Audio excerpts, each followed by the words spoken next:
Welcome, ladies and gentlemen, to a casted game, a very special casted game, because this is going to be the new DLC, the preview of the new two civilizations. It's going to be the Ottomans and the Malians, and we've got the first ever game that Beastie Cutie has ever played with the Malians. I can't wait to share this casted game with you. Now, we're going to have to learn these factions, these new civilizations. There's lots to learn. They're very, very different from what we're used to. And but I'm very excited to see how this is going to pan out and the different mechanics that we're going to see. Starting off on the west side of the map, as you can see with the new biome, we have got Beastie Cutie playing in pink as the Malians, and on the east side of the map in green is Numadan playing as the Ottomans. He's building the Sultanani. Wait, I've got to get this right. Got to say this right. Sultanani trade network, and that's going to be the first landmark that he's going to be building, which acts as a market. Comes with 2 traders garrisoned and generates 28 gold per minute for each one. Up to 6 traders can be garrisoned, and that's a super interesting game mechanic that I've not seen, or well, no one's seen before in Age of Empires 4. It's a market, but the traders actually garrison inside, so it doesn't seem like they have to go anywhere. They don't have to go anywhere fancy to a neutral market or anything like that. I can actually get gold per minute by doing that. On the other side, Beastie Cutie on the west, building that Mansa Quarry, which is going to be unique to the Malians, generates 75 gold per minute and can be toggled to generate stone instead. So this quarry can actually go for any stone or gold mine. Or is that even a building? I think it has to go on the stone outcropping. I suspect that's the case. Well, having said that, that would be a very awkward spawning if you had a gold or mining there. I think it's just an independent building. It's the economic landmark. So that's going to be super interesting. You can build this anywhere on the map, it seems, actually. Not on a quarry. It doesn't need to be. Pretty cool that this is going to be able to essentially be a unique building to generate resources just for the whole game. So both civilizations having kind of access to that with their landmarks. And let's take a look. It's 28 gold per minute per trader. You can get up to 6 in them. So I'm not going to attempt doing the maths, but that's quite a lot of gold per minute once you get up to 6 traders on there. With Numadan now reaching the feudal age, that is the pit mine that we were thinking about. So this is the unique building that the Malians can build on the gold mine, as you can see there. And that drops off 30 gold per minute without depleting the deposit at all. So it's essentially an infinite gold mine. That is incredible. If you think about the civilizations that have infinite gold in this game, you think of the English with the enclosures, but you don't get that until the Imperial Age, and Malians don't have to have any villages on gold. Well, although he is still mining, they'll still have a villager mining that. So that's super interesting. But as you can see, getting 67 gold per minute for that, and that is really cool. Building the houses around it as well. It looks a bit like the houses that the looks almost like an Ovu, or the Gur that the Mongols get. As now Beastie Cutie does get to the next stage himself, building a mill. Let's take a look at these new buildings, the new skins on these buildings. You can hear the music as well. It's actually pretty cool, I have to say.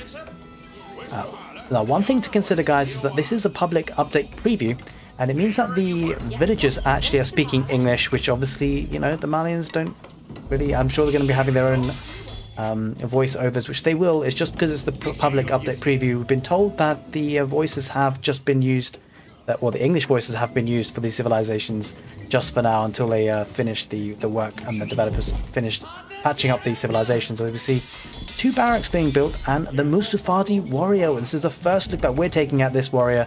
An infantry effective at ambush tactics, or attacks rather, and countering heavy armored targets. It can enter the stealth. So it's got this special ability that can enter stealth mode, which is pretty cool. It's an anti-armor specialist, so should be decent against knights and man-at-arms. But it's got low elf, and it's countered by archers. So, well, these guys can move fast. Holy smokes, what is the movement speed on these guys? Let's take a look. 1.38. And on the scout is 1.62, so it's pretty fast as things go. That is actually pretty impressive now. He's going to chase down that scout as much as he can. Holy smokes, these guys can run. Now, if I'm not mistaken, I believe the Musafadi warrior is actually female in gender. It's a specific unit to the Malians, if my history doesn't serve me incorrectly, but I'm sure someone in the chat will let me know. But there's a second town center coming up for Numadan, playing as the Ottomans. Now, we're going to have to obviously look through a lot of these units and buildings.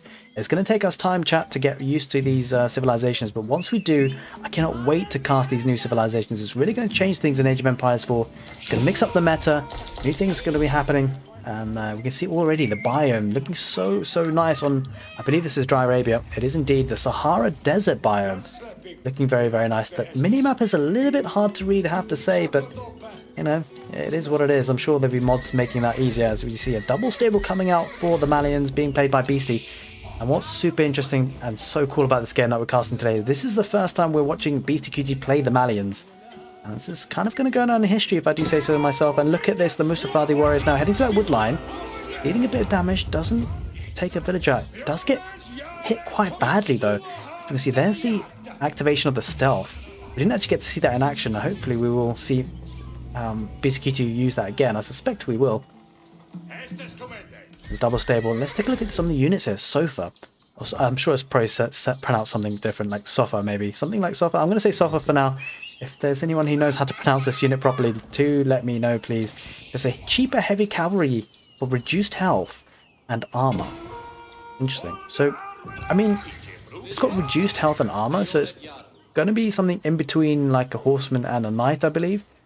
It's got high movement speed, cheaper cost, strong in melee combat, countered by spearmen and crossbowmen.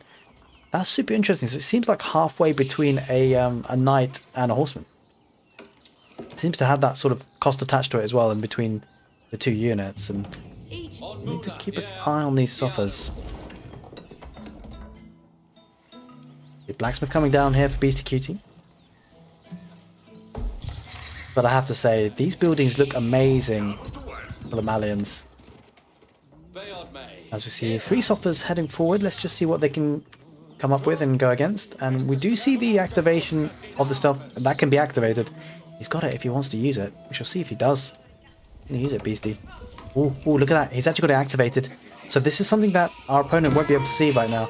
Not well, we'll be able to see it now because he's just engaged in the fight, but you wouldn't have seen that for a second. Let's just stick to Numadan's point of view so that we can actually toggle between the fog of war and just the normal view, because we want to see these things in action, and gonna have to wall up now. That's the thing, Numadan will have to get walls up to protect from raids, because these guys are going to be very good at it.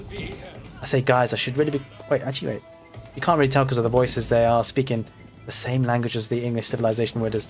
Now Beastie will spot out that second town centre, kind of tanking quite a bit of damage. Ooh. Does he see that? Well, he won't see it in the field of view anyway, but what would be interesting if these units head into his field of vision. They're there now. Oh, he sees them. He's not activated the ability. He's still on cooldown. I want to see this happen, but he's attacking anyway, so it's not going to work. Wow, these guys really take down the mining camp pretty quickly. I say guys, but I need to get in the habit of saying these actually... Do they look like women?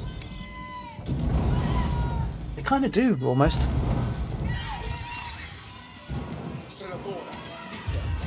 Ooh, archers coming out that are saying Strelbora, but obviously they're not Strelbora. Mustafadi warriors are going to be heading over to the east side. I wonder if Beastie QT has added a second town centre. He's activated the stealth again. Got this kind of pink hue to it when it does, and yeah, there is the second town centre. There's another. That's the landmark. That's the Mansa Quarry. As you can see, it's toggled to gold at the moment. But what's crazy is the Malians must be getting so much gold, because he's getting the landmark that gets him gold passively, but it also gets the pit mine. What's this all about? The Viziers. Oh yeah, this is a new game mechanic for the Malians.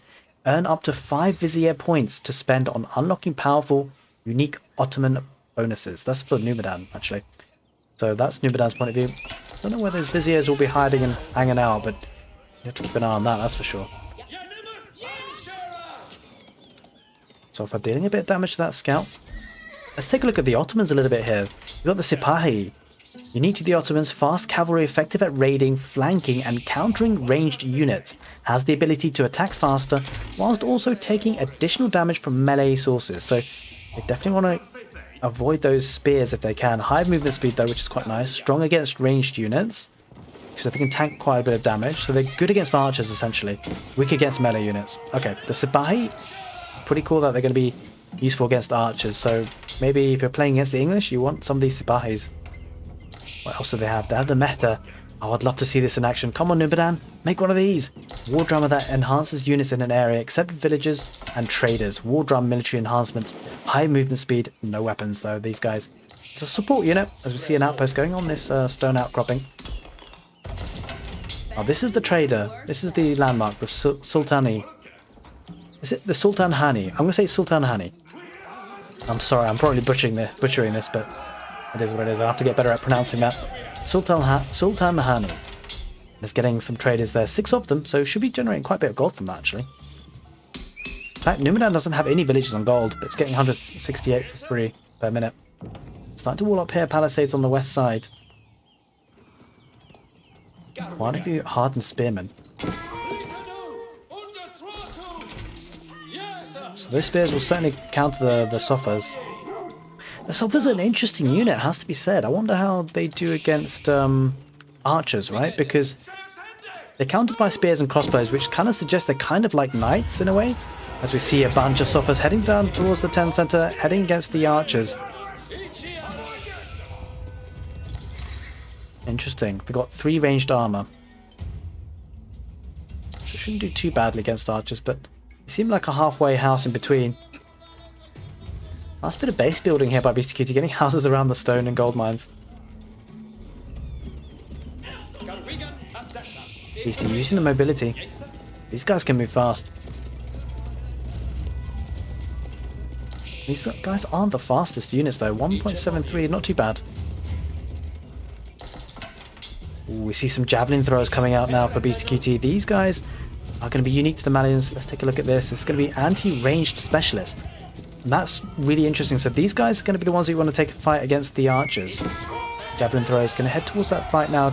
Should be tanking quite a bit of damage off the archers. Feels like Javelin Throwers is the play here for BCQT and the Malians. Could do a lot of damage against the spears as well as archers. But let's take a closer look. We didn't get to really take a look at it. As increased weapon range comes with ranged armor.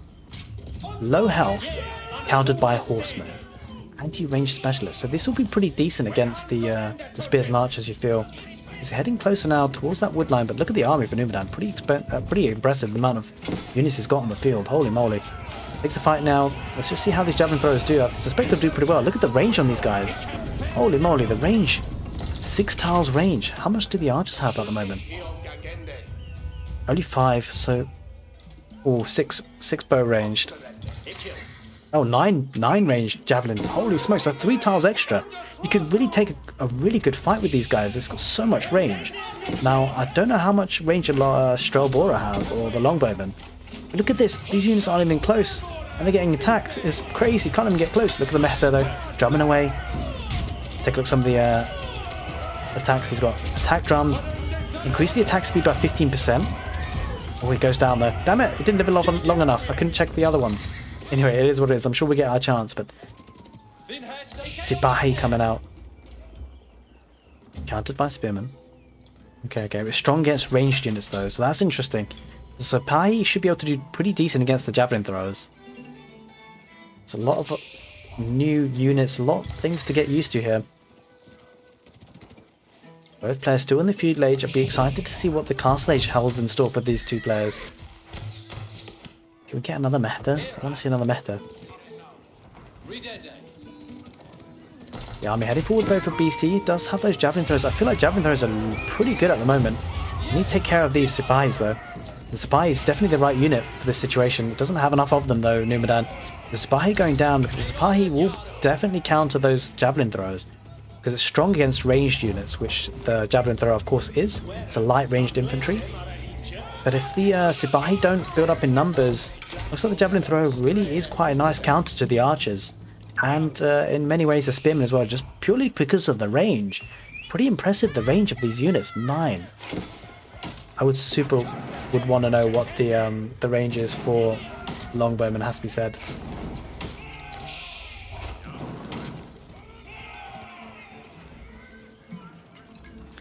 Alright, hanging around this sacred site. Let's just see what's going on here. Not much. Some more army coming in for Beastie. Let's take a look at the village count. 76 for Numidan. 70... Oh, I don't have my hotkeys. That's the thing about the public update preview. Changes your hotkeys. 80 for Beastie. So he's really got the village count lead here. He might have expanded to a 3rd town centre. Yeah, that is indeed the case.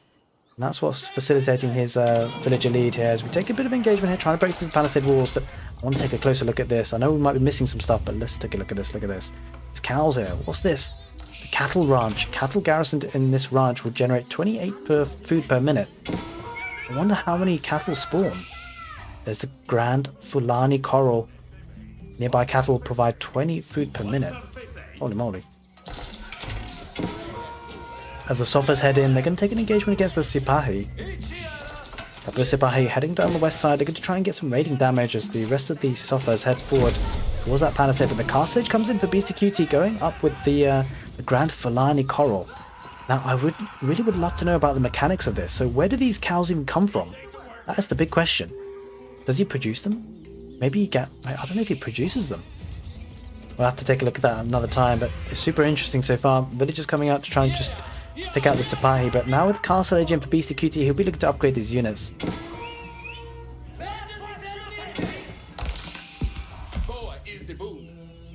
Yeah, I'm just getting the veterancy for his javelin, for his Sofa, and the archers coming out actually. These are the Javelin Throwers.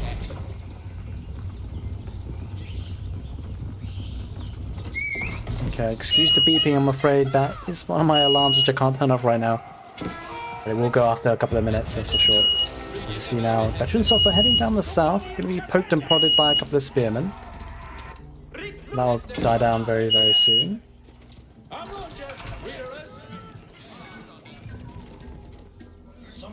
couple of Javelin Throwers going around the west side. Oh, that's open, there's a hole there for Numadan. That is less than ideal for him, that's for sure. It's going to head around on the west now with these units. Beastie looking to take a lot of these villages. Holy smokes, they are very, very exposed. Oh, there's more. If Beastie spots that, that could be the end of this game. Losing a lot of villages there will really hurt his food economy here for Numadan. Javelin Throwers absolutely wrecking them, actually. There's the Castle Age coming in for Numadan now, the Ottoman Empire. The Ottomans do head forward with their archers and a couple of hardened spearmen. And a Mehta or two. There's a Mehta using there's defense drums as well they have access to. He died again, so they've got attack speed.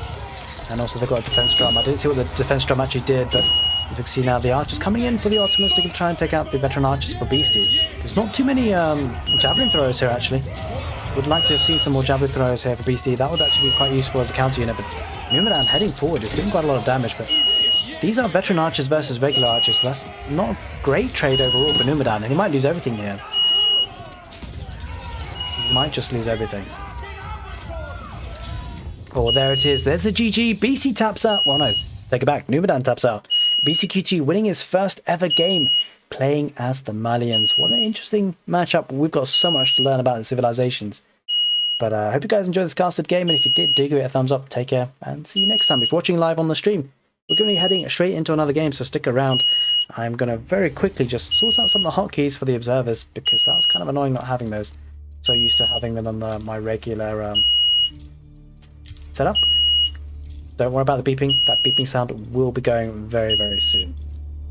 Right, let's take a look at the camera, observer. So I want to get that onto backspace. Reset camera, that's fine. And then we want to go for toggle fog of war. That's going to be that. Blah blah blah. Player, that's a P. And we've pretty much got our controls now. So we're going to head in straight to another game. And I know that BCQ2 will be playing. I want to switch to an overlay so I don't spoil the result for you guys. I don't want to do that. You guys are all having a good evening. I'm going to be heading to another game, casted game. If you guys don't see the results of that, you should do. Okay, we're going to be heading to this game. Let's load in. Let's go, let's go, let's go. In fact, I'm just going to pause it and wait for the beeping to stop because it's kind of annoying.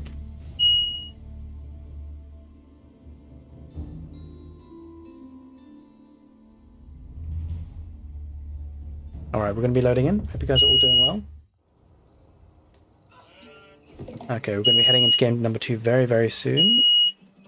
Do not worry. And just a very quick reminder, if you're watching on the stream, welcome, welcome. Hope you're all doing well, enjoying the Age of Empires full content I'm putting out so far. And I'll be having lots more coming your way just once this beeping ends. And if you haven't already subscribed to the channel and you like casted games and you like the content you see so far, do consider it, because there's going to be plenty more Age of Empires 4 content coming up soon. And we're going to be heading into game number 2 very soon between BCQG and Numadan. We've also got a show match coming out tomorrow, and it's going to be about 4 PM GMT, if I'm not mistaken. And that will be between BCQG and Marine Lord, as well as the Muslim versus the Mister. So that's something you don't want to miss. It's something hosted by EGC TV. And so I'm certainly going to be looking forward to that. hopefully though, we will... There we are. The beeping stopped, for goodness sake. Alright, it's done. We're going to be heading straight into this game now and casting a second game on, I believe it's Dry Arabia again, Mediterranean. Alright, looking forward to this.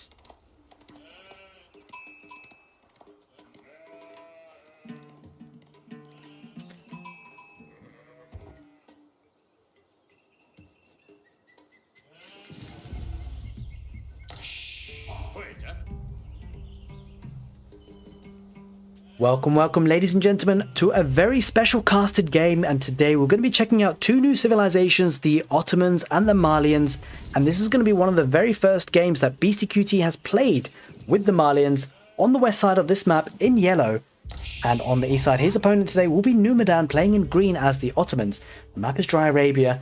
As you can see, there's a new biome and we're playing on the Mediterranean biome, so it's looking very nice here on Dry Arabia, with a Mediterranean kind of vibe to things on the graphics, that's for sure. So, two new civilizations. I'm going to be open and honest with you guys. There's lots to learn, there's lots to see, lots of new units.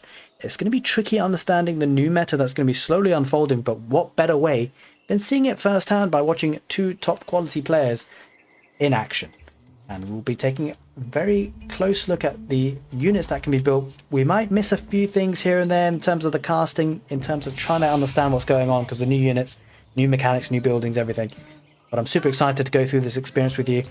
Just a word of warning or caution, you might be wondering why some of these villagers are speaking English, or at least what the English civilization would say. And that's purely because on the preview version of this new DLC, the developers haven't yet updated the language and the vocals for these units, so just bear that in mind. Everything else has been kind of fixed and sorted out and looking very, very sharp and good. But it's just the audio of the villagers speaking and the units speaking that will be a little bit different than you'd expect. As we now see the Malians being played by BCQT heading towards that wood line, going to gold as well. Now I believe, I'm not sure if it's the Malians or the Ottomans, but they can actually build a mine on this gold to passively generate gold. Looks like he's going to go for a traditional build though with 3 villages on gold, getting some sheep here nice and early. Looks like he's gone for the 1 scout. As it does look like BCQT now going to age up to the next stage. We're going to be learning the landmarks as well, so we shall see what he decides to build. It looks like it's the Mansa Quarry. Let's take a bit of a closer look at this, shall we, ladies and gentlemen. It generates 75 gold per minute. And it can be toggled to generate stone instead. So it can produce gold or stone in a passive way. And that's actually pretty cool if you think about it. And that's going to be going on throughout the whole game. And that actually seems pretty nice, because it means you don't have to have as many villagers on those resources. But yeah, we've got a message in the chat. Yusuf, yeah, absolutely. It is the English voices in the placeholder. So the developers will obviously update that in the full version of the DLC. This is a preview, of course, as you guys may know. And so just bear that in mind. But here's some music in the background. I think it's the Malians music. Can you guys hear that? It sounds pretty good to me. But yeah, because it's a preview version of the game, most of the things will be pretty finalized. But as you said, Yusuf, is the case that the villagers are speaking what the English civilization would be. But an interesting landmark here. Mansa Quarry generates 75 gold per minute. That's a pretty decent amount. That's the equivalent of, well, a villager will collect roughly 40 of a resource per minute. So it's effectively 2 villagers per minute. But if you think about it, that's for the whole entirety of the game. I mean, 2 villagers per minute? That's a decent amount. But then don't forget, it is kind of infinite as well. So, yeah, it's an interesting one. Getting a bolster of 2 villagers is not too bad, I guess, in a way. Pretty nice and safe. The Sultan Hani trade network for the Ottomans acts as a market, comes with 2 traders garrisoned, and generates 28 gold per minute for each one. Up to 6 traders can be garrisoned. That sounds pretty cool. It sounds like a better landmark than what the Malians get in terms of long-term resource gathering. But of course, this can't be toggled between stone and gold. It just generates 28 gold per minute. It does act as a market as well. For trading could be pretty cool. And you can actually get traders to garrison inside. Presumably the traders can actually do the traditional thing of actually going to the markets as well. Should be able to. Listen to the music, pretty cool.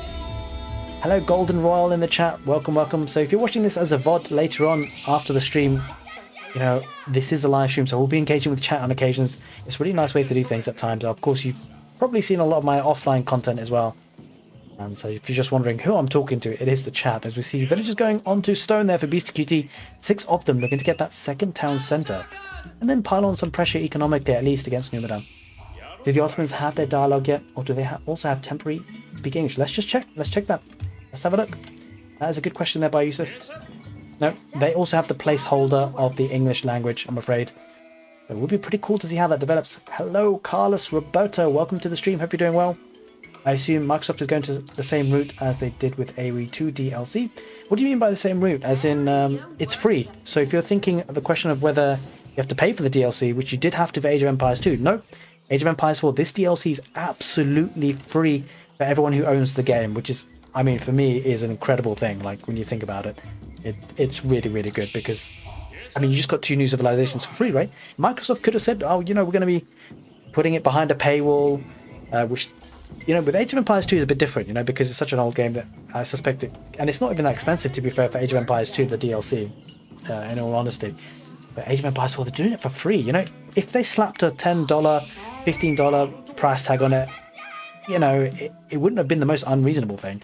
But they're doing it for free, so hats off to them. As the second town centre does come up for Numidan as well in the north.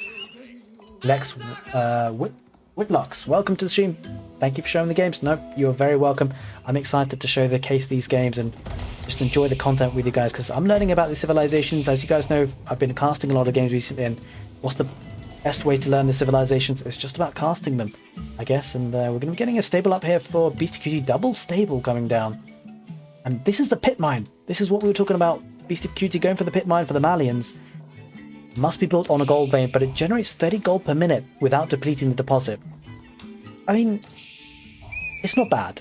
30 gold per minute, again, is about the equivalent of... It's just under 1 villager per minute. It's the equivalent of having just under 1 villager. But the fact is, it's an infinite amount of gold, and that for me is pretty cool. But it says gold extraction rate of open pit mines is increased by 25% for each house or mining camp built within the influence. Holy moly, wait. The gold extraction rate for the open pit mines is increased by 25%. So it starts off as a basic 30 gold per minute, but then it increases by 25% per house. And this is quite nice for the base building aspect of things. So you get a mining camp, villagers still mining as well. Presumably this gold pit doesn't deplete, so those villagers can be mining gold forever, and gold extraction is increased by 25%. Now the question is that gold extraction only for the pit itself, or is it for the villagers as well? Because if it's for the villagers as well, then that's actually a really, really interesting bonus. It's quite difficult to calculate, I'm sure, but I mean, effectively, if you have 4 villagers, then you effectively have another one, right? 5th one, on top of the passive generation it has, which is super interesting. Okay, we'll have to do some testing with that. I'm sure someone like Age of Noob might do that.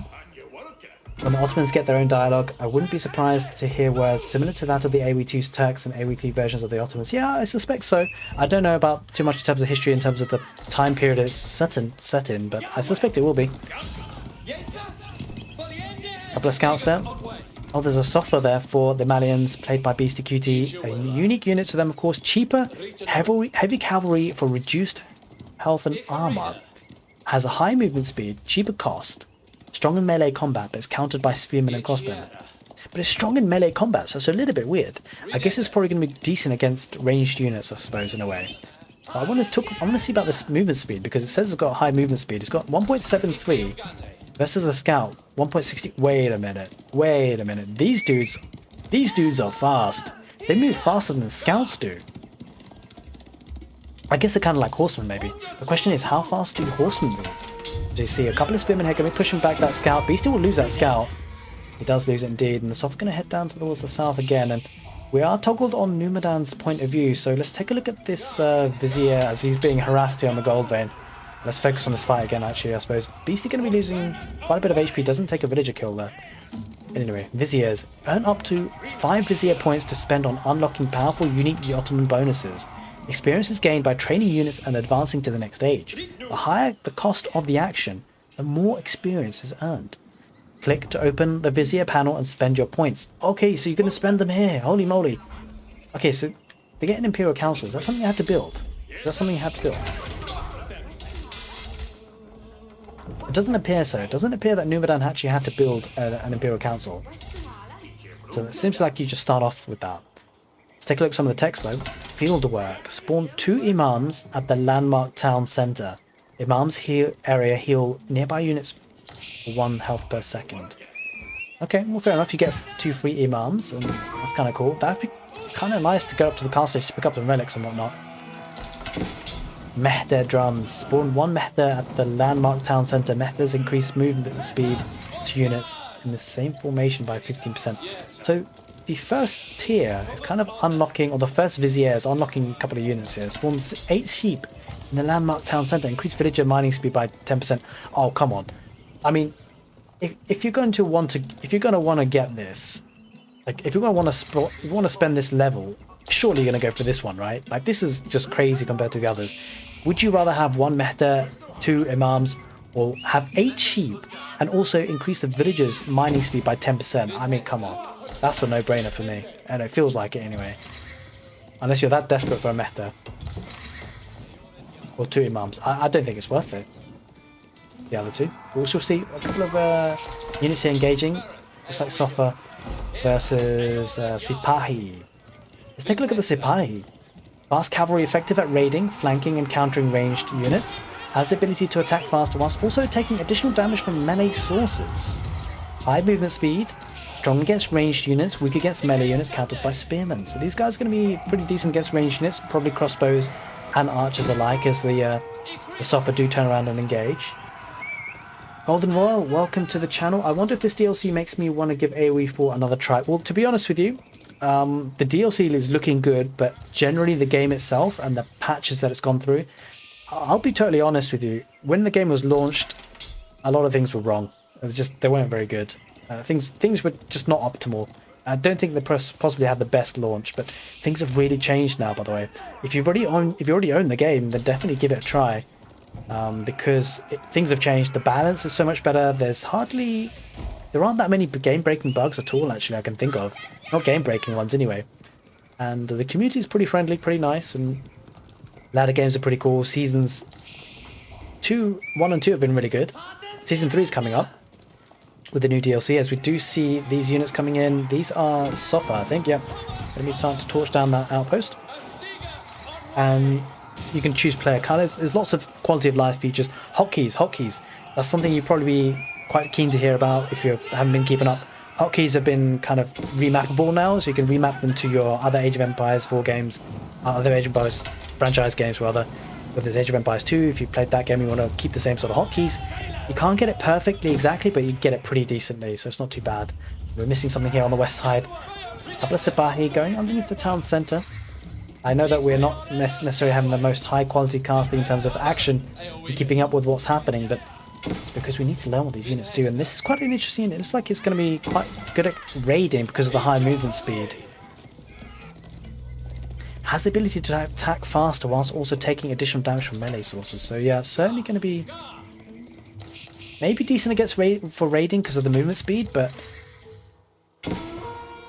we'll have to have a look at that as the games go on. As we see villagers coming out of Numidan on the south, going to be raided by the Sofa, 2 of them with high movement speed. And the thing is, the villagers can't really escape too quickly, even with wheelbarrow. They're not dishing out that much damage though. I mean, sure, it's only 2 Sofa. These guys don't seem that strong. They do definitely seem kind of halfway between a horseman and a knight. Can either civs hunt boar? Now, that's an interesting question. I actually don't know the answer to that.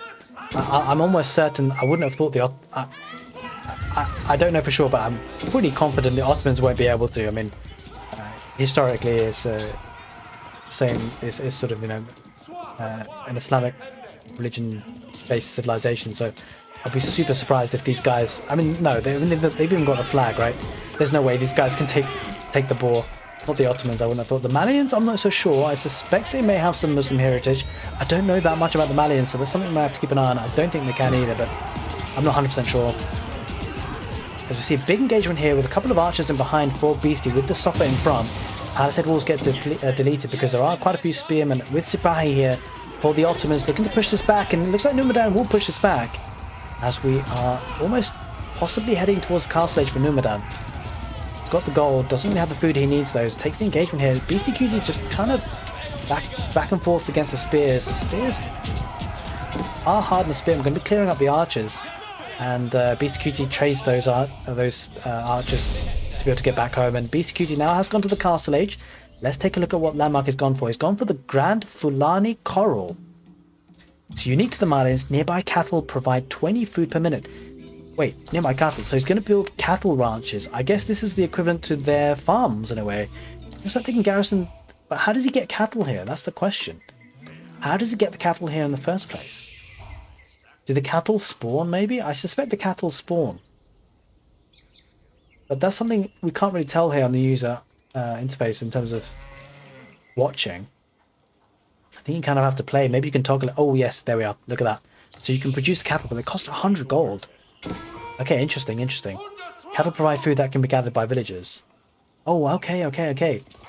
Let's just focus on this fight for now, but that's super interesting to look at. I want to take another look at that. There's not a lot going on there. Looks like Beastie will hold that off. But anyway, let's focus on this. So the cattle ranch, it's like a farm or I guess a pasture for the Mongols. And you can train or kind of buy the cattle, as it were.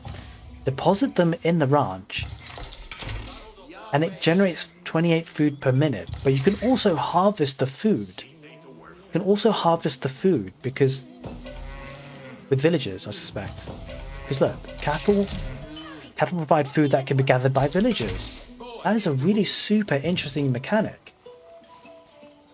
Okay, that's really cool. We just saw a cattle garrison there.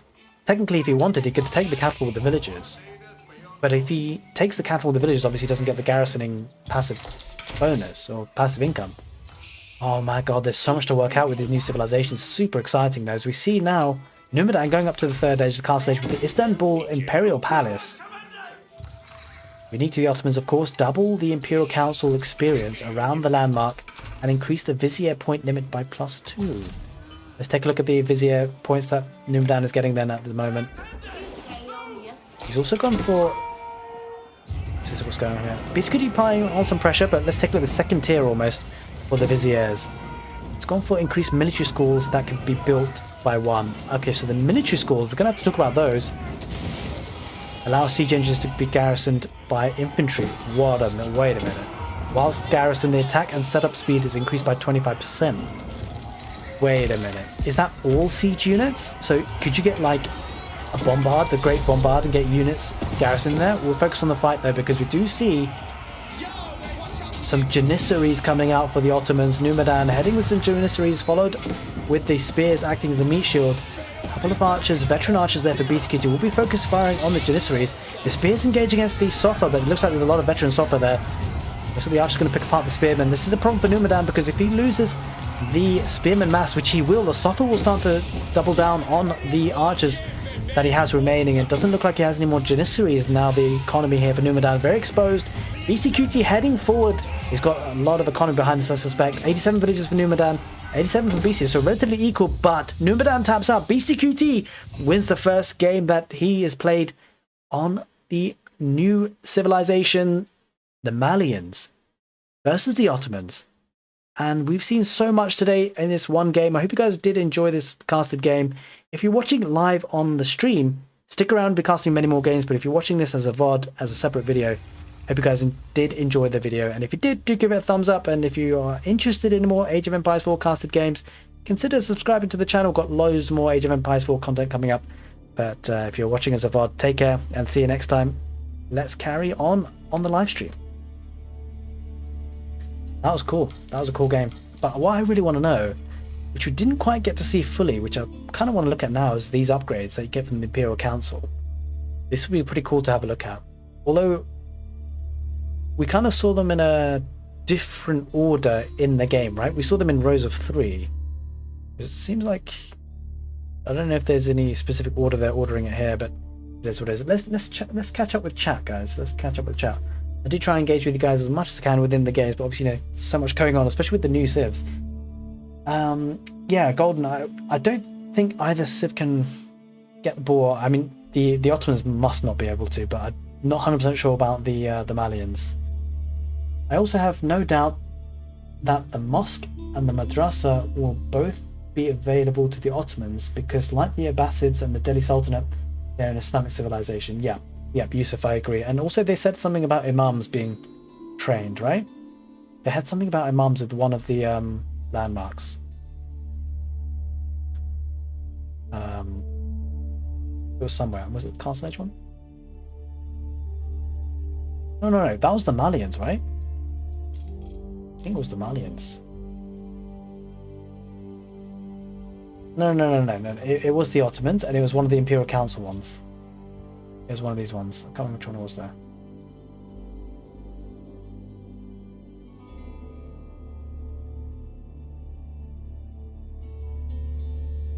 Can't quite see it there. Oh yeah, here we are. Look, fieldwork. Spawn 2 imams at the landmark town centre. Imams area heal nearby units for 1 health per second. So yeah, we can pretty much guarantee that this civilization won't be able to take the ball. Malians, I'm not so sure. Do they get... What's their religious building? That's the question. That's what will give it away. Yeah, a mosque. Yeah, these guys won't be taking the ball either. So that's interesting. I think we have our answer. Unofficially. The unofficial answer is that they won't be able to take the ball. Alrighty, let's head into another game. I cannot wait. I'm going to switch the overlay so I don't spoil any scores for you guys. I don't want to be doing that. Let's switch to another overlay. You know what I really need to get? I need to get a stream deck so I can press a button and it changes the overlay and it doesn't spoil things too badly for you guys. So there we are. I know you're seeing loads of stuff on your screen, but that's because I don't want to spoil the score for the next game that we're going to cast. And we're going to cast more Beastie Cutie games, and then we're going to focus on Marine Lord. Marine Lord has a casted game as well that I want to check out. I don't know if BC's actually stopped playing now. He might have. Let me just check on BCQT's live stream, see if he stopped. He might have indeed. And if he has, it's not a problem, because then we'll go on to cast some games that Marine Lord did. Oh no, he is playing again. BCQT is playing against Numidan. Why can I not see that? That's kind of annoying. Oh, I lost a friend request. Kind of sucks. Okay, that's fine. We'll come back to Beastie then. Let's go to Marine Lord.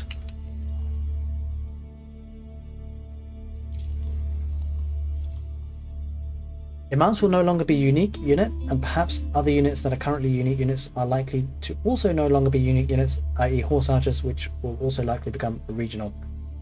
I mean, they haven't changed anything in terms of the other civs.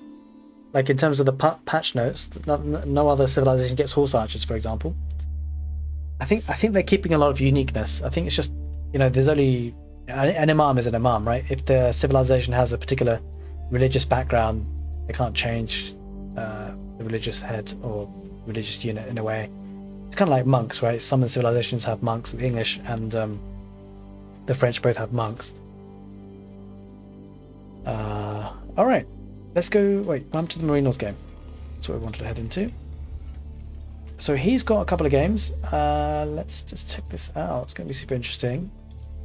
Got a couple of games here. Let's check what these ones are about. This is cool. I don't know who that is. So Marine Lord versus DJ Meow. Oh my god. Okay, we've got to watch this one. We've got to get this one. Guys, this is the Mister versus Marine Lord. All right, I'm going to be back in 1 second. I need to get a glass of water because I'm going to hype this one up. This is going to be good.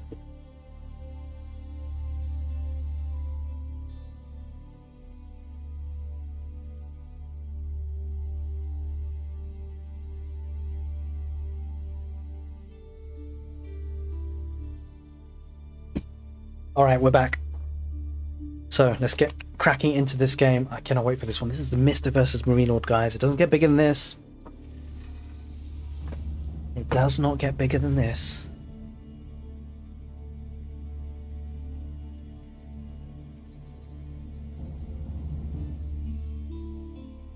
Alright.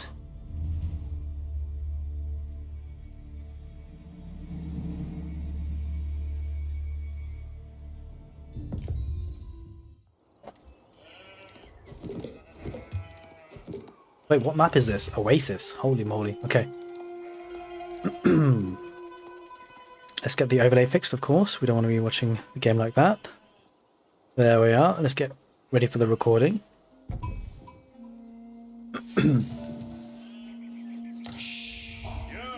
Welcome, ladies and gentlemen, to another casted game for Age of Empires 4, and guess what? We have got a momentous occasion, something for the history books. This is going to be a fantastic game between Marine Lord playing on the northwest corner of the map in green as the Ottomans, and in the southeast we've got none other than the Mister playing in teal as the Malians. Two of these fantastic players of Age of Empires 4 playing two new civilizations coming to Age of Empires 4 very soon as a full DLC. At the moment, we're in the preview aspect of things on a new map as well. The map is Oasis. We've never seen this before, but we're seeing it now. Two new civilizations, a new map. What more could you want? Stick around for this game. It's going to be fantastic. The Oasis, holy moly. It's going to be a massive ring of wood around the center. And inside this ring of wood, we've got two sacred sites, two boars, and a lot of fish. A heck of a lot of fish. So it's definitely breaking through to the middle is going to be super important. Now, one thing to talk about, speaking of boar, as far as I'm aware, both civilizations have an Islamic background, so I don't think either civilization can harvest the food there on the boar. But I mean, to be honest with you, on a map like this, when you've got shorefish here, I don't think you're going to want to, because the fish food there will be very, very good for both civilizations. Now, we're going to be talking a lot of new things about the civilizations. New metas, new strategies, new units, new landmarks, new everything is coming to this DLC with Age of Empires 4. So we're going to be focusing on a couple of new interesting aspects of these civilizations. New units. There we see a scout. Okay, that's something familiar. We have come across a scout before. But as we can see here, a pit mine coming out for the Malians. I've had a look at this a little bit in the previous casted game, which if you haven't seen, it's worth checking out. That was between BCQT and Numidan. We are seeing this pit mine, which is of course unique to the Malians. What's really interesting about this is it does establish a bit of base building. Because as you can see, the gold extraction rate of the open pit mines is increased by 25% for each house or mining camp built within the influence. So as you can see, Mr. very purposefully building those houses around the pit mine to increase the percentage that you kind of extract out and increase the efficiency, really. But as you can see, the pit mine itself generates 30 gold per minute, which is just under one villager per minute extra. Not per minute, actually, just one villager entirely, passively income, getting gold income. And of course, you can see the villagers work mining gold as well. So it's super interesting because the more buildings you have, the more efficient it makes these villagers at mining gold. And so build orders is going to be a bit tricky. Like if you want to codify and standardize build orders, it's going to be a little bit tricky in terms of calculations and things. You're going to have to be a bit more of a touchy-feely player, I feel, if you're going to be playing as the Malians. And we see the Mansa Quarry being built by the Mister. The landmark to get him up to the feudal age, generating 75 gold per minute, and can be toggled to generate stone instead should you wish. So 75 gold per minute, that's going to be just under 2 villagers worth throughout the whole game. So it's not bad, especially because it's an infinite source of stone or gold. And, you know, if you toggle this to gold, for instance, by the time you get to the castle age, you should be able to afford to keep, depending obviously how quickly you decide to go to that castle age. And we see on the west side of the map for the Ottomans, played by Marine Lord in green, the twin minaret medrese. So the landmark to get him to the feudal age will be the twin minaret medrese, which acts as a mill, grows 4 berry bushes, which can be harvested 50% faster. Berry bushes are regrown after 120 seconds if depleted. Okay, that's super interesting. So this is going to be, that's actually a really nice landmark, it seems. Because it grows, it's an infinite source of food. It grows 4 berry bushes, which can be harvested 50% faster as well. So super fast to gather the food. But also they're regrown after 120 seconds if depleted. Acts as a mill as well, so you can get that early wheelbarrow should you wish. Do you know what I'm super interested about, guys? If you've seen my channel in early stages of Age of Empires 4, you know that I do a lot of build order work. So this is super interesting for build orders because you'll be able to get an early wheelbarrow out of this, possibly. As we see a lot of villagers on that stone mine. Looks like Marine Lord are going to be opting for a second town centre with the Mister. We're going to start walling up this west side, and I have to say I'm pretty hyped about this game so far in this new DLC because of, you know, fantastic players like this can be showcasing these two new civilizations as well. As you can see, the Mansa Quarry has been toggled onto gold and trying to break through almost, well, it's going to be trying to get through to that middle eventually there, the Mister, you feel. It looks like both players might be opting for second town centre. In fact, no, the Mister's not. He's not gone on stone himself. He's building a ranch, a cattle ranch, which is an interesting game mechanic here because... So what happens here is the cattle ranch can actually... Oh, hang on a minute. He's already got 2 cows there already. So this can actually make or train cattle, as it were. Or do they spawn? Or is he building them? I think no, I think he's actually training them. I think he's training the cattle. It costs 100 gold. Does he get a fourth one here? Yeah, he does, yeah. Wait. Oh no, it's coming from the mill. Oh, okay, that's why it's working. So the mill is what makes the cattle. But this is interesting. So the cattle ranch... Oh, okay, gotcha. The mill makes the cattle 100 gold per... It takes 15 seconds. And the cattle then can garrison inside the cattle ranch. And the cattle ranch then generates 28 food per minute. Ooh, that's super interesting. So I wonder how much a cattle ranch costs. Because effectively you could just build like infinite number of these, couldn't you? And then just generate loads of passive food. That's super interesting. That's a super buff actually. Pretty interesting. Will there be hunting and wild animals? I would love to see that be the case. So that was a question in chat on the live stream. That would be interesting. I mean, certainly I suspect it can be done. But the thing is that for these two civilizations, I'm not sure if it's even that worth it. Like, especially if you go up with the twin minaret madrasa, you get the berries, and this is 50% faster picking at this. And as you can see now, we see the marine lord is taking the deer there. So there's a bit of an example there. And it looks like, look at the mister going full ham on these. I probably shouldn't say ham. None of these civilizations can eat that. You guys know what I mean. Full scale production of these cows. He wants the cattle ranch food passive income. Looking pretty nice. He's only got 6 villagers on food. And despite that, the mister's getting 450 food per minute. That's pretty impressive, considering essentially a villager can effectively gather 40 resources per minute. With 6 villagers on food, you'd expect that to be, a bit of quick maths here, 240 food per minute, but he's actually getting almost double that. But the cattle's definitely getting some food for him. I really like the skins on the buildings. Look at that house. It looks very nice there for the Ottomans.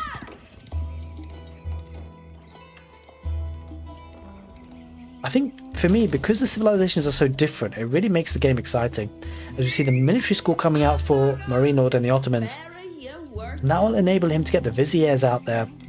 We had a quick look at some of these vizier kind of researchers that you can get. So as the game progresses, as you get more XP or experience by training units or advancing to the next age, you get more viziers, and you can actually choose certain researchers to choose from to boost up your economy or boost up your civilization or empire, if you will. And it looks like out of the first 3, I do feel like this is the best one. Anatolian Hills spawns 8 sheep at the landmark town center and increases villager mining speed by 10%. That's a pretty decent boost there. As you can see, a lot of sheep to hen out there because of that. He did get 8 of them. And the other alternatives you have potentially is the Mehter drums. Spawn 1 Mehter at the landmark town center. And of course the Mehters can do other things like increase movement speed to units at the same formation by 15%, for example. You could also look to get 2 Imams at the landmark town center.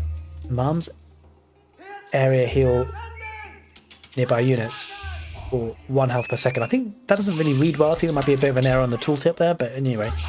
As we see a 3rd town center coming up from Marinos. So both players playing this pretty passively, going for very much an economy boom. And we've seen this before actually, to be fair, because on maps like Oasis, they're kind of like this at times. Especially with Age of Empires 2, which is, I believe, where the map has its origins. As we see a Farimba garrison coming up here. Unique to the Malians, quickly produces barracks and archery range units 5 at a time. Unit cost is converted to gold and reduced by 20%. Wait, what? It's kind of almost giving me the Burger of Palace kind of vibes here. Quickly produces barracks and archery range units 5 at a time. Unit cost is converted to gold and reduced by 20%. Okay, so it's just a full cost of gold. I think you don't need food or wood or anything. You just need gold for this then, I think. Quite possibly. We'll have to have a check on that when it's fully built, but that's super interesting. Really heavy gold oriented civilization, isn't it, the Malians? We see a Donso coming out. I've not seen this unit before. In the stealth forest, firing off at the spears. Pretty cool looking unit there. Whoa, did you guys just see that? So it's got a ranged attack and then it's got a melee attack as well. He's fighting in the stealth forest there. want to take a look at the Donso. Infantry best used against mounted units, periodically throws a javelin when attacking from ranged. Anti-cavalry specialist comes with melee armor. Weak against armored infantry, countered by archers and longbowmen. Okay, so I mean, this feels a lot like a spearman, right? It feels kind of a lot like a spearman. But what's so cool about this unit is that it fires a ranged attack and then goes into like a melee army, like a melee attack. So it's like a spearman, except it can start by giving a ranged attack and then go to a normal melee attack. Pretty interesting.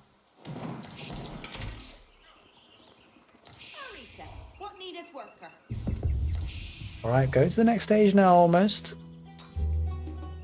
Yusuf in the chat's mentioning that an example of a new wild animal can be the lion because the lion is in Africa and is historically distributed in Anatolia. Yeah, interesting. I mean, I don't know if Muslims can eat lions though. That's the question. I mean, I think I know what you mean, but that's just an example, right? So you imagine if they had different animals, like more animals, than that would be a crazy headache for balance, though. To be fair, but I hear what you're saying. Maybe like another animal that Muslims could eat. That'd be pretty cool to see. But I mean, it's pretty interesting. We're seeing cows already. I don't think we see cows for any other civilization. And we're seeing it for the Malians. As we see the Istanbul Imperial Palace going to be taking Marine Lord up to the next stage, to the castle age itself. Double the Imperial Council experience around the landmark and increase the Vizier point limit by +2. Let me just take a second to appreciate how good this looks. This looks so good. It looks pretty modern though, I have to say. Like in terms of I don't know about, not so much architecture, but it just looks modern. But I do like the Ottoman buildings. The north, a bit of an aggression here. The Donso rather, the veteran Donso from the Malians coming forward. Both players now in the castle age. Mr. walling up the right side, Marine Lord walling up the west, although that's open now. Have either players gone to the middle yet? Not yet. Looks like Marine Lord is on the mission too. Oh, look at the mosque here for the Mr. and the Malians. We'll be training some imams, looking to get some of those relics, I suspect. What if he Javelin Throwers? A couple of veteran Donsos, a couple of Javelin Throwers. Let's take a quick look at the Javelin Thrower. Ranged infantry, effective against other ranged units, anti-ranged specialist. Increased weapon range, comes with ranged armor, low health, countered by horsemen. That's really interesting because... So, the Donso are countered by archer and longbows, right? But the Javelin Throwers are good against archer and longbows. And the Donso are good against cavalry, and the cavalry counter the Javelin Throwers. So if you could just build Javelin Throwers and Donso for the Malians, you're kind of laughing here, you feel. As the army does head towards the north now. Looks like Marino trying to get a mosque out, but he doesn't have that many units. Go for knights here from the 3 stables. Ottomans getting the knights, pretty cool to see. Here comes the fight. Don't know if the Mr. has enough Donso though. We'll need more than this because there's a lot of units coming out here. Oh, here's the Mehter drumming away. Mehter's drumming away, but I don't see much of this. Let's turn it around. I'll be honest, I want to focus on the Mehter. Can't see him behind the tree though. It's a bit unfortunate. He's hiding in the stealth of the tree. Ooh, look at him drum away. Look at him, look at him, look at him go.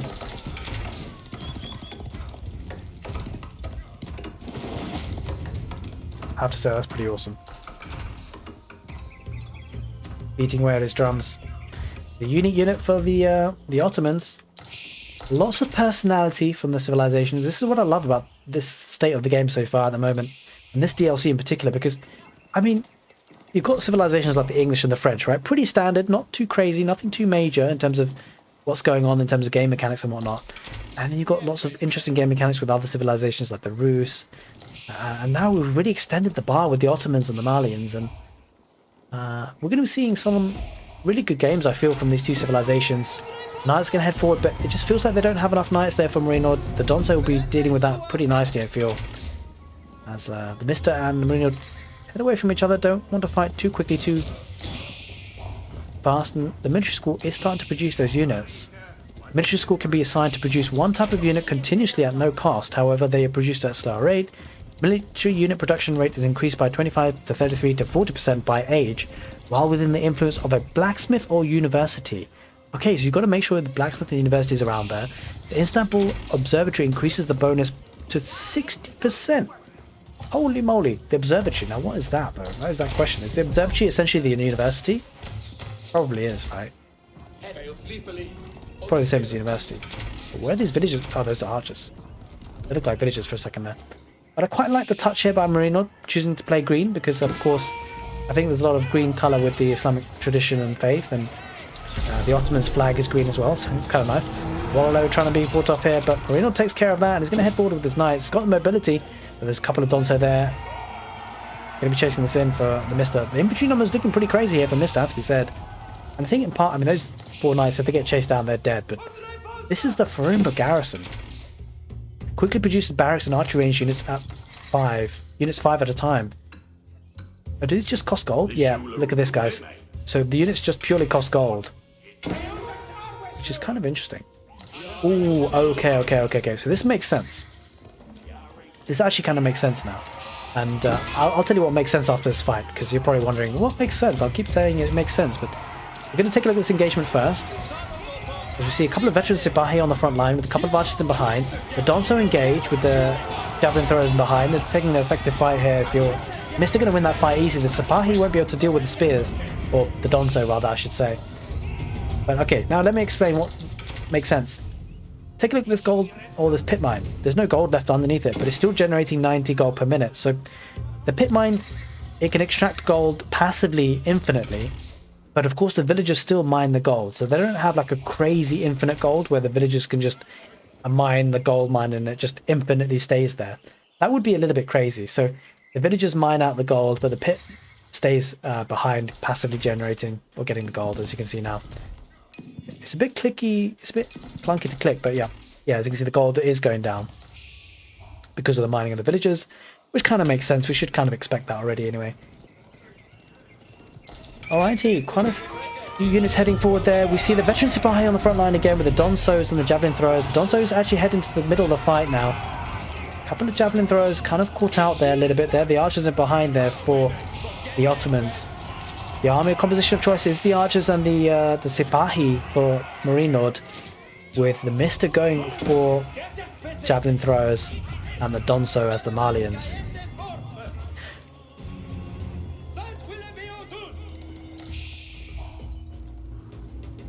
I mean, it's really interesting how the Malians can just really kind of rely on these 2 units. The Donso, which acts as a spearman effectively, and the Javelin Thrower, which would be good against archers. And what more could you want, right? Taking the fight here now. Donso's getting caught out a little bit. The archers want to focus fire on the Donsos. If the Donso's numbers go down, that will leave an opportunity for the Sipahi to head in there. And I really like the dynamics of the fights for the Malians rather. There's the Mangonel. That's the counter really. The Mangonel is something that the Mister will need to deal with, because the Mangonel will deal with the Donsos and the Javelin Throwers. Ooh, it could be a Wallow coming out. There is that Wallow being activated by Mister, dragging the army in play. Mister might get the Wallow. Marino not react. He's going to lose a lot of army here. He gets a lot. He got a little bit lost there, a little bit. Mangonel on the back line behind the Stealth Forest, pushing forward that army. Mister taking the fight though. Mangonel could do some damage here. Here come the veteran Sofa. The veteran Sofa going to try and take down the Mangonel. If that happens, that'll be very, very key. Yeah, happens. Sofa take care of it. A lot of Sofa coming forward. They're cheaper cost, high movement speed, strong in melee combat. They're countered by spearmen and crossbows. This is super interesting because the Malians, if they can mass up Donso and Javelin Throwers, the only real counter is Mangonels. Because they can't go horsemen or cavalry because of the Donso, and they can't go archers because of the Javelin Throwers. So that's a really interesting to think about. And when you add in the Sofa in the mix, the Sofa can snipe out the siege like this. The Mangonel gonna get an attack there. Doesn't lose all that much damage though. Doesn't lose all that much HP there. And the Sofa gonna snipe the Mangonel. Oh, that was a decent shot. The Mister heading forward towards the base. And Marino's base is kind of overrun here. He's under attack, a lot of pressure coming out from these units. A lot of military here from the Mister, pushing Marino back towards the middle of his base. And Marino losing a lot here. 65 villagers for Mister, 125 for Marino. Get the feeling that Marino overboomed here, didn't produce the army he needs because he's only got 5 at the moment versus the 59. Marino was a bit greedy in the end. It has actually also gone towards the middle, getting the economy in the middle, docking in the middle. But will it be too late because the landmark's going to be under attack so soon? And there it is. Marino taps out. The Mister takes this game. What a fantastic game between the Ottomans and the Malians. Between two pro players of Age of Empires 4, with the Mister coming up on top. The Malians taking over the Oasis and triumphing over the Ottomans in this game. Hope you guys enjoyed this casted game. And if you're watching the VOD later on, do give the video a thumbs up if you enjoyed it. And if you're watching the live stream, we'll be carrying on casting many more games. And if this is the end for you watching the VOD, take care and see you next time. And let's keep cracking on with the live casting of games, because super interesting so far. I'm going to quickly change the overlay so that I don't ruin the results for you guys. This is really cool. I'm starting to get the grips of the civilizations a bit now. And I think the Malians look really strong. I feel like the Malians are really strong with their army composition of the Donso and the Javelin Thrower. And you just add in a couple of cavalry in terms of, what was the unit again? The Sofa. If you add in a couple of Sofa in there, they can snipe out the siege. Oh, we see another game here coming up for the Mr. Marinord.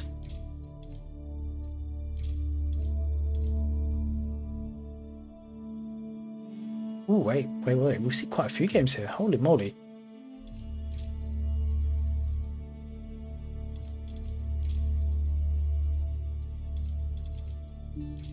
Yeah, let's watch another Mr. Marino game, I guess.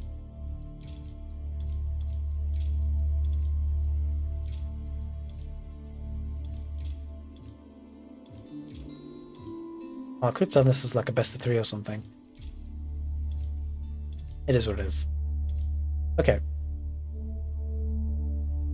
So, Mr. Marino, another one. Right, cool. Let's head in. If you guys are enjoying the content, let's head into another game. Another friendly reminder just to give the video a thumbs up if you enjoy it, the live stream that is, and let's get the overlay fixed up for another casted game. Really appreciate you guys hanging out here. You could be hanging out with any other streamer, any other content creator, but you chose to be here, and I really appreciate that. And I hope you're enjoying the casted games. So we're going to head into another game between Marino and Mister. Let's get this recording going, shall we? It's going to be on Hideout. I am super excited about this map because this is from Age of Empires 2 as well. Let's head right into this, shall we? Okay, I'm just going to get the recording ready for a later VOD upload for YouTube. Welcome, ladies and gentlemen, to another casted game for Age of Empires 4. A new dawn, a new era, a new DLC, but with familiar faces in terms of players. We've got in the south corner of the map Marino playing in purple as the Malians, and in the north, in orange, the Mister playing as the Ottomans on a new map for Age of Empires 4. This is Hideout. Welcome to Hideout. If you're aware of Age of Empires 2, this is a map that seems to have its origins on that game, and it's a really interesting one. It seems like quite a boomy type of map, but new civilizations, new maps, new metas, new strategies, lots of things to discuss, lots of things to talk about, and I'm super hyped and excited. I hope you guys are too, because these two new civilizations are going to shake up Age of Empires 4, I'm sure of that much, as we see the Mister heading out towards the gold now as the Ottomans. And I have to say, so far, I've really started to enjoy the Malians and how they play. I feel like the army composition could be very strong with the Malians if they can get those Donsos out, if they get those Javelin Throwers out, and add in a couple of Sofa, the cavalry units, to try and snap out mangonels. I feel like the game changer is the Javelin Thrower, because you see, up to now with the other civilizations, the main counters to archers have always been horsemen or man-at-arms, or get your own archers in larger numbers. The Javelin Thrower is a unique unit for the Malians, which is a new counter unit for the archers. So it's definitely going to change things a little bit. And a mixture of Donso and Javelin Throwers could be super strong, because you've got the Donso, which acts as a spearman against cavalry, which your opponent would get if they're fighting against Javelin Throwers. But then the Javelin Throwers will be good against the archers. And so Donsos and Javelin Throwers kind of cover all bases apart from mangonels. And you can get your Sofa, you can get your cavalry for that, or Springlords maybe. But I'm super interested to see how Marino and the Mister play this one out. And I have casted another game with these two players, with these civilizations, so if you haven't checked it out, do think about checking it out. I'll leave it at the end card of this video, at the end of this video. I'll drop a link to it. It was a good game that we saw on Oasis, a new map for Age of Empires 4. As we see twin minaret madrasa being built here by the Mister. The unique landmark for the Ottomans acts as a mill and grows 4 berry bushes, which can then be harvested 50% faster. Berry bushes are regrown after 120 seconds if depleted. Now, I wonder whether the 50% berry bush harvesting increase is specifically these berry bushes, or whether it's the neutral ones as well. Like, do we have other berry bushes? We have other berry bushes. I don't think it is. We'll have to check that, and if anyone knows in the chat, do let me know. But I suspect it's just these berry bushes that get picked 50% faster, but that's a large increase in gathering rate, to be fair.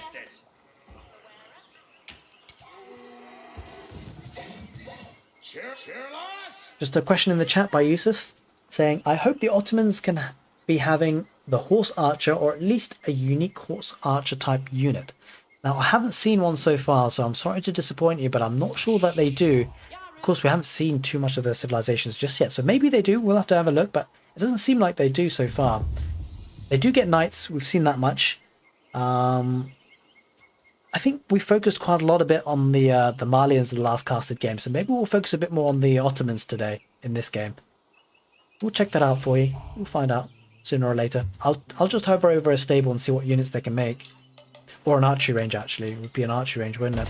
As we see the Mansa Quarry being the economic landmark of choice for the Marine Lord, playing as the Malians. Going for this landmark will get you 75 gold per minute, and it can also be toggled to generate stone instead, and this is quite a nice bonus because it's equivalent of having a bolst of 2 villagers almost. A villager can pretty much gather 40 resources per minute, and so 75 is just underneath that in terms of having 2 villagers. It's going to be a second town centre out of Marine Lord here.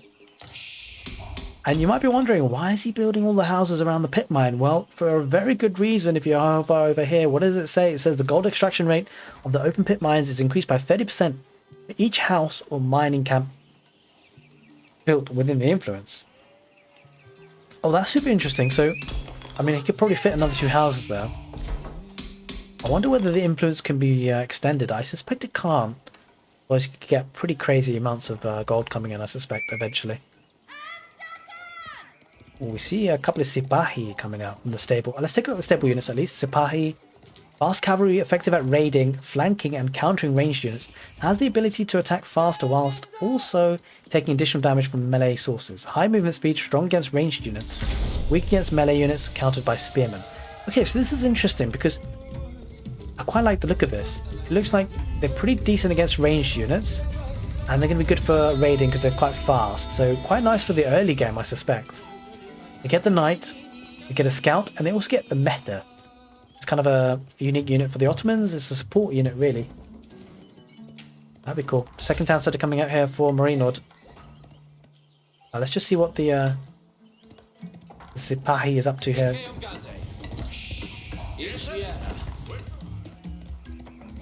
Heading towards the town centre, going to be trying to take out some of these villages. Doesn't lose all that much HP underneath the town centre. Oh, it does actually. It does actually lose quite a bit of HP because the villagers garrison there for a second. Go back to full screen now. I like the cinematic mode at times. Oh, archery range, archery range. So this is what we want to see. They get crossbows, they get archers, they get the Janissary. So no, they don't seem to get any horse archer type units, but they get the Janissary. This is pretty cool. I want to see some of these. Powerful infantry, effective against cavalry, and can repair siege engines. Wait a minute. These guys can repair siege engines. It's not just villagers now. So often you see villagers being pulled to repair like a mangonel or a bombard or something like that, trebuchet. The Janissaries can do it, and the key bit of that is that you don't have to pull villagers anymore. Janissaries will be part of your army. They'll be with your siege, and they can repair it. That's so cool. High damage. Bonus damage against cavalry. High cost though. Slow movement speed, receives 50% range damage. Okay, that's pretty disastrous. If you've got archers out there, you're gonna have to be worried about those. But imagine getting Janissaries and Sipahi. Like the Sipahi can be good against ranged units. So if you go Janissary and your opponent gets ranged units like archers, your Sipahi should be able to deal with that. But then they'll go like Donso, and you've got another problem on your hand. But then the Janissary should be good against the Donso, really. See a couple of scouts, or wait, Sipahi actually trying to raid and destroy that mill. See a cow coming out here for the Malians. It's actually quite bad to lose your mill there, because it's not just the fact that it's a drop-off point. It's the fact this is the building that produces your cows. The scout coming up for the Malians. Just to harass those villagers on the stone. We see Mr. aiming for a second town centre as well. But getting some raiding damage out. One village is not going to be enough here, you feel. There's like a couple normal villagers are hiding out. There's a javelin thrower though. Ooh. The mist doesn't commit. He doesn't commit to that villager. Gonna try and torch it down though as much as he can. Yeah, that won't be staying up. Bye bye mill. And it's not just the drop-off point that's denied. It's not so much the berries, because to be honest with you, if you're Marine Lord, you don't necessarily have to be reliant on the berries, but what you are reliant on are the cows. So he's forced into building another mill there. So nice raiding there by the Sipahi for the Ottomans. As we now see the Ottomans heading in towards a second town centre, the Mr. looking to build up on that economy. 37 villages for Marine Lord, 32 for Mr. Mr. lagging behind a little bit, but nothing that's not recoverable. Oh, I want to see the Musafadi Gunner. That's the Imperial Age. Powerful ranged infantry, effective at ambush attacks. Increased movement speed, can enter stealth. High damage, high cost. I mean, the thing about the Musafadi Gunner is that these guys could just kind of, if you're not walled up as the Ottomans, you could just walk into your base really to a woodline and just deploy and then kill a load of villagers if they're not seen. But what I have come to understand in terms of game mechanics, you can get outposts and they can be revealed by scouts. So it's not like they're completely stealth. They can be seen, it appears.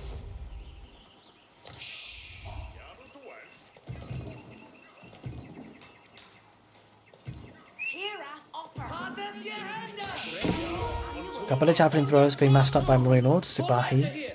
Gonna kill that scout. And the Sipahi is pretty fast here. 1.62 tiles per second is the scout speed. 1.88, so the scout definitely wouldn't be able to run away. Now I believe the horseman is about 1.76 if I'm not mistaken. This is possibly even faster than a horseman. Is this the fastest cavalry in the game? I'm not entirely sure. I'll have to double check what the horseman speed is like. Bruno, welcome to the channel. Hope you're doing well. So the new DLC is not fully out, but it's in a public update preview. So we get a preview of the game. It's pretty much, as you can see, it's pretty finished. There's a few missing touches though. So for the villagers, if you can hear what they're saying the same words and phrases that the English civilization would. So that's something that's missing from this update or this patch so far. That's something obviously the developers are going to be working on prior to the release. So the actual full release of the DLC will be in October, completely free by the way, for people who already own the game, which is pretty spectacular. I mean, it wouldn't have been unreasonable for Microsoft to charge for it, but they're not. It's completely free. As we see, 2 military schools passively generating or producing their army, which is kind of nice. It's going for Sipahi. And I quite like this about the Ottomans, because what this allows the Ottomans to do, it allows them to boom up. As you can see, the Mr. doing just that, getting another third town centre, and he can continue to produce military. It doesn't have to spend any money for it. That is pretty cool.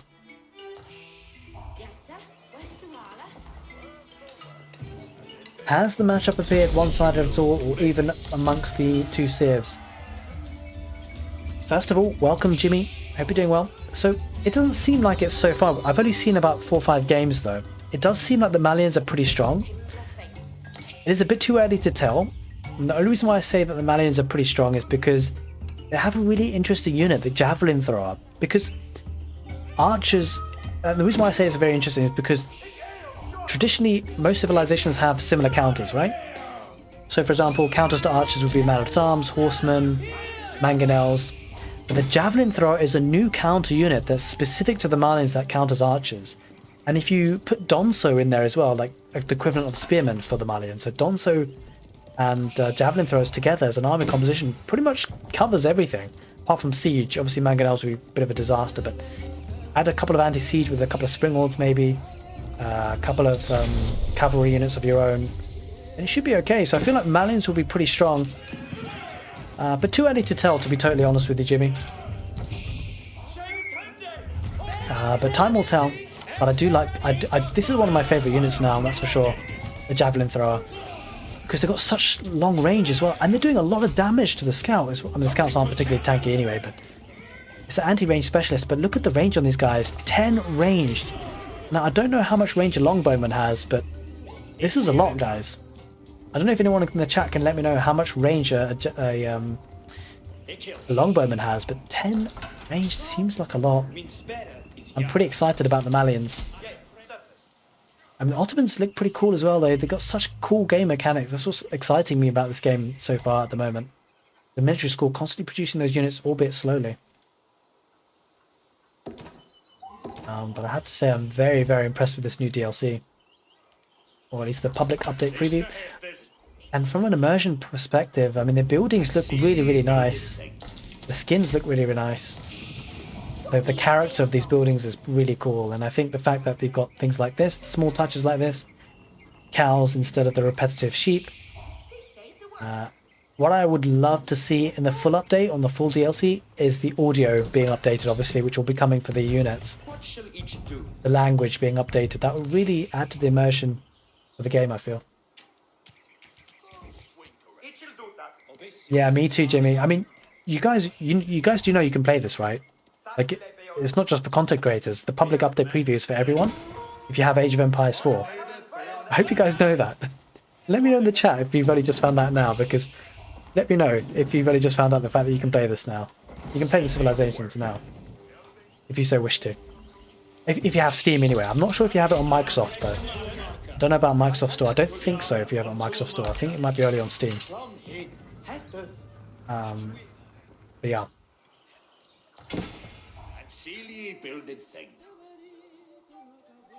We'll see another military school coming out for the Mr. I wonder how much the military school costs. 150 wood, 100 stone. Oh, that's an interesting mechanic. That's very interesting. And the reason why that's super interesting, guys, is because if you play Age of Empires 4 competitively, what you'll often do is you want to scout your opponent. How many villages do they have on stone? Are they opting for a second town centre? But, you know, usually if you're getting stone early on in the game, it's only going to be because of a town centre, right? Unless you want to get emplacements like arrow slits on your outposts, but you don't often tend to do that. And so, really, if you see your opponent on stone now, and they're playing the Ottomans, there could be three things that they're opting for. They could be opting for a town centre, they could be opting for an emplacement, they could be opting for the military schools. And obviously, you've got the aspect of the keep as well, but the keep is obviously in the castle age, so early on in scouting, you know, your opponent is not going to be going for keeps. As we see a massive horde of veteran Sipahi coming on the right side, led by two knights there. They're heading forward. The Ottomans looking to get some value, and they might just do so. Will that villager make it in time with the palisade walls? I'm not so sure. I think the Ottomans might have a window of opportunity to get in here. I think he gets in. The mist are going to break through. The villager not going to make it in time, and she's done so much hard work to get the palisade walls up. But will the mister notice? Will he keep it open? He does. A couple of Sipahi get pulled off, and it's going to be taken out of the villager. But the villager should be able to wall this up, though. I suspect. Oh, maybe not. Maybe not. Marino didn't notice. Holy moly. Marino getting a massive raid of his own, though. Look at the north. There's lots of Javelin Throwers and Donsos as well. We talked about this earlier in the game. This army composition is a bit difficult to deal with. Donso and Javelin Throwers. Seems a bit crazy to me. The mist is going to need some siege here. He's going to need something to deal with this. Because he can't...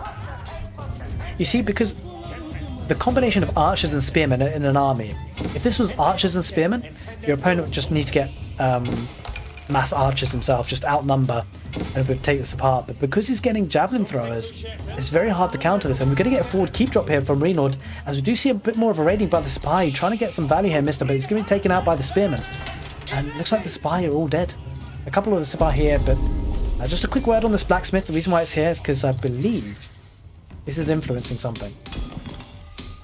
Wait. Maybe not. No, I think it's a different mechanic. Oh, toll outpost. Traders and trade ships that pass by toll outpost instantly provide bonus resources. Oh, it's like an outpost. Oh, that's interesting. So it's kind of like an outpost that can have some bonuses as well. That's super interesting. Kind of like the YAM network speed as well for the outpost for the Mongols. Sacred Site in the north has been camped by the Mister, but looking to be decamped by the Marine Lord. Getting that keep help on the west side. Doesn't seem like the Mister can deal with this. He spotted it. He knows this is there. He's not engaging just yet. Oh no, he doesn't know it's there. He doesn't have a clue. Wow, the sight range on these guys are terrible. He just doesn't see it. It's just out of range, guys. Oh, he's going to find out the hard way. He's going to know it's there now. Yeah, he spots it now. Holy moly. And this is such a strong staging ground now for Marino to push out from. Got some warrior scouts. Javelin Throwers going to be taking care of this. Or, wait, Donso actually. These guys are Donso.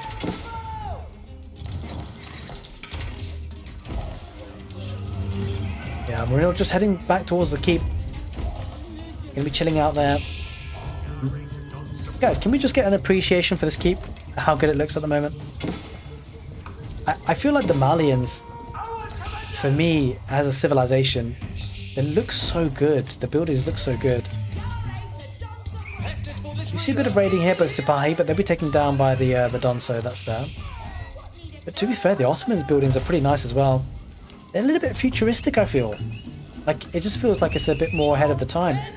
The Malians look a bit more raw. Very nice textures on these graphics, I feel. A couple of villages in the gold mine there, going to be pulled towards the town centre. Trouble for the Mister is how does he deal with this? Yeah, this is not a position that you feel like the Mister can win. Because really the only army that counters the Donso and the Javelin Throwers is going to be Mangonels, and well, guess what Marino is getting? He's getting Springolds.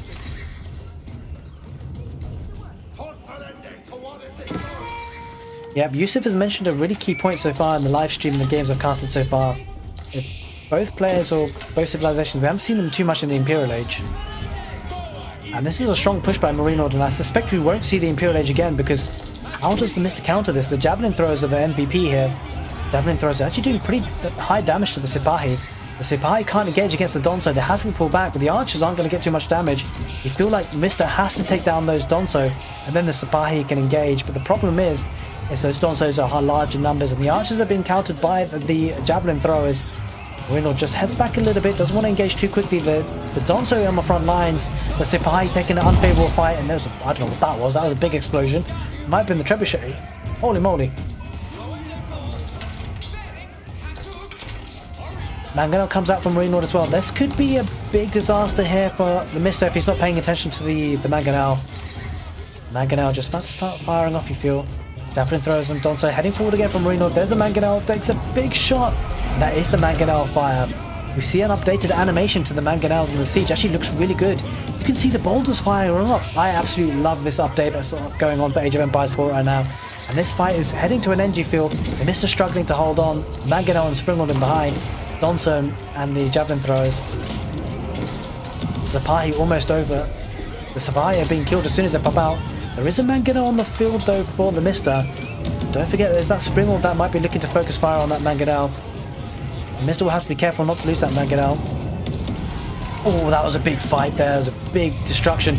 A lot of those archers so weak on health. A huge Mangonel shot. Oh, wow. Wow. I think that was the game just there. What a huge Mangonel shot there for Marino, taking out at least 15 to 20 archers there from the Mister. And Mister's left answerless, you feel, as his mosque is on flames. The relics are going to pop out, and Mister is under so much pressure here. The Mangonel's taking out villages as well, almost doing so. And the pressure really mounting up with two trebuchets behind from Marino. Marino looking to seal the deal. The Mister struggling. The Ottomans under siege from the Malians, trying to hold off for as long as they can with a couple of Sipahi. The Sipahi charge into the Donso with one last attack, and they get shredded to pieces. The Donso taking those Sipahi, and most likely the game as Marino edges closer towards the base for Marino, for the Mister rather. The capital town centre will be the next landmark to be taken down, as the town centre there being under siege from the two trebuchets, with the proxy base military coming out in large numbers. Veteran Javelin Throwers coming out for Marino. Marino doesn't need the Imperial Age, it seems. He's going for a full Castle Age push, and this push is disastrous for the Ottomans. Buildings have been burnt down, and the Malians looking to seal this game. Marino strong on the front lines. Two trebuchets still there for the Mister, trying to hold on for as long as he can. With Marino fully walled up at home, the pressure is certainly mounting for the Ottomans, and that pressure is too much to handle because the Mister does tap out, with the Malians taking the victory today on Hideout. I hope you guys enjoyed this casted game, and if you did, do give it a thumbs up. I've got plenty more Age of Empires 4 content coming up for you for the new DLC, the new civilizations. So if you haven't watched the casted game already, that's appearing on your screen right now. Click that end card screen to get to that video. Otherwise, I shall see you next time. Alright, we're going to be heading on to another game. I've got plenty more in me. I don't know about you guys, but I'm loving this game so far. New civilizations are looking fantastic. And I'm going to set up another game to cast, and then I'm going to be catching up with the chat. So any comments, concerns, questions, pop them in the chat. And happy to do this as a live stream, actually. It's really fun to cast it live. And you guys can see me do it live, right? I wonder how many of you guys have wondered, like, how do I do the casting? Do I do multiple takes? Do I edit the videos? It's literally try and do it off the cuff, as much of raw kind of seeing the games for the first time as I can. So I think we've seen Hideout, we've seen Oasis, Waterholes, interesting. Okay, there's a new map. Prairie, another map, Dry Arabia, Ottomans versus, okay, that doesn't count. Okay, so I think we're out of the games for Marinord at the moment. Let's see what BCQG is up to. You see some games for him. Numedan. 33 seconds, that doesn't count.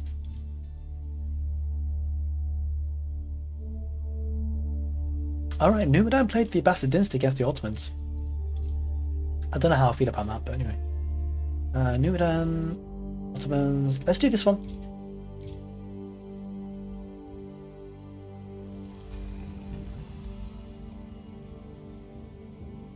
Okay, let's get the chat up. Let's engage with you guys. See what you guys are up to whilst we load into this next game.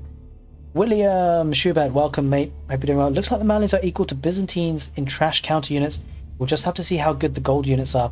Yeah, I really like the look of the Malians. I have to say, the Javelin Throwers, I feel like the Javelin Thrower is a bit of a game changer here. I really do. We'll see how the pros play this one out, but the Javelin Throwers look very good.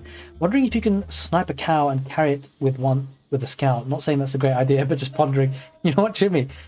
I mean, you clearly have a good mind, because that's an interesting question that I would never have thought of. Like, you're thinking about sort of like professional scouts, right? Like, would professional scouts work with their cows? That'd be pretty cool. I don't think it would, but you never know, right? Never know. Seismical, welcome, dude. Malian, Ultimate Giga Chad, Civ. Yeah, it does look good. I have to say, I'm pretty impressed with the Malians. They look pretty strong, I have to say. And I think it's coming down to the Javelin Thrower, but we shall see. We shall see what the meta is going to be establishing, like what the players are going to be doing with the civilizations. And yeah, lots to see. Okay, I've caught up with chat, I think. Cow tipping strats incoming. Exactly, yeah. It's kind of funny. But we saw in the last game, like, the mill is really quite key. Like, we saw the Mister take out Marinord's mill, right? And he wasn't able to produce cows for a few minutes. Well, it was more like a few seconds, really, but... what map is this? Dry Arabia? Okay, okay. Let's get ready to record another game. Marino's gold income was insane. Oh, you know what? I didn't really check. To be fair, it probably would have been, yeah. It probably would have been. 3,000 gold banked. Holy smokes. For me, the main thing really is that gold. So, because the trash units... Actually, I don't know how much the Donso and the Javelin Thrower cost, because there was a landmark that was producing like 5 of those units at a time. And it meant the units only cost gold, which is pretty crazy when you think about it. So it kind of makes sense. I think the Malians are really gold heavy, which kind of makes some similarities to Age of Empires 2. 3,000 gold bank was pretty nuts. All right, we're going to head into the next game. BCQG versus Numedan.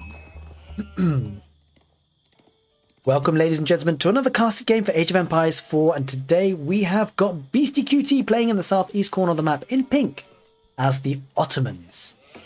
And in the northwest, or just the west really to be fair, Numedan playing it as the Malians in yellow on Dry Arabia. 2 new civilizations, a new dawn, a new era, a new DLC, new civilizations, same quality, high level players that we're casting today. Showcasing these 2 new civilizations, I'm excited to share this with you.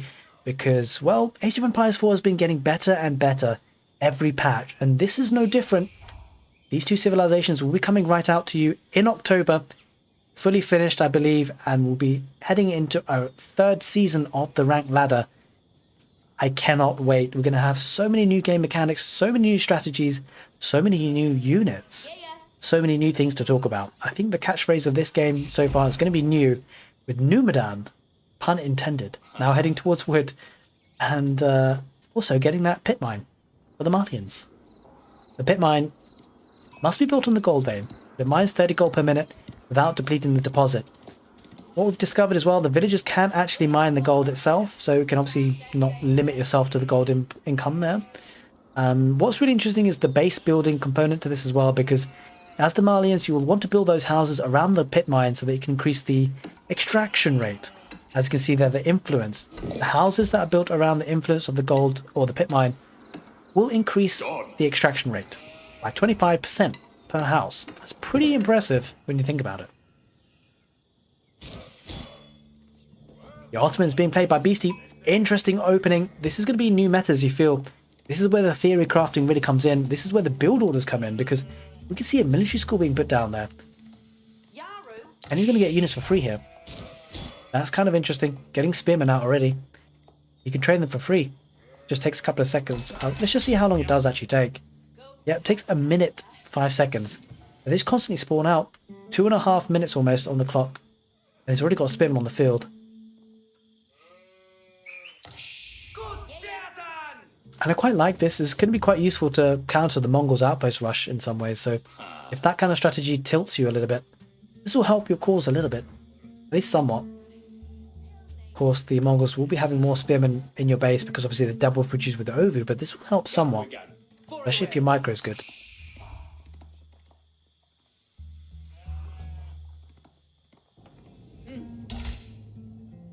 We see the Vizier. This is going to be an interesting mechanic for the Ottomans. You can earn up to 5 Vizier points to spend on unlocking powerful, unique Ottoman bonuses.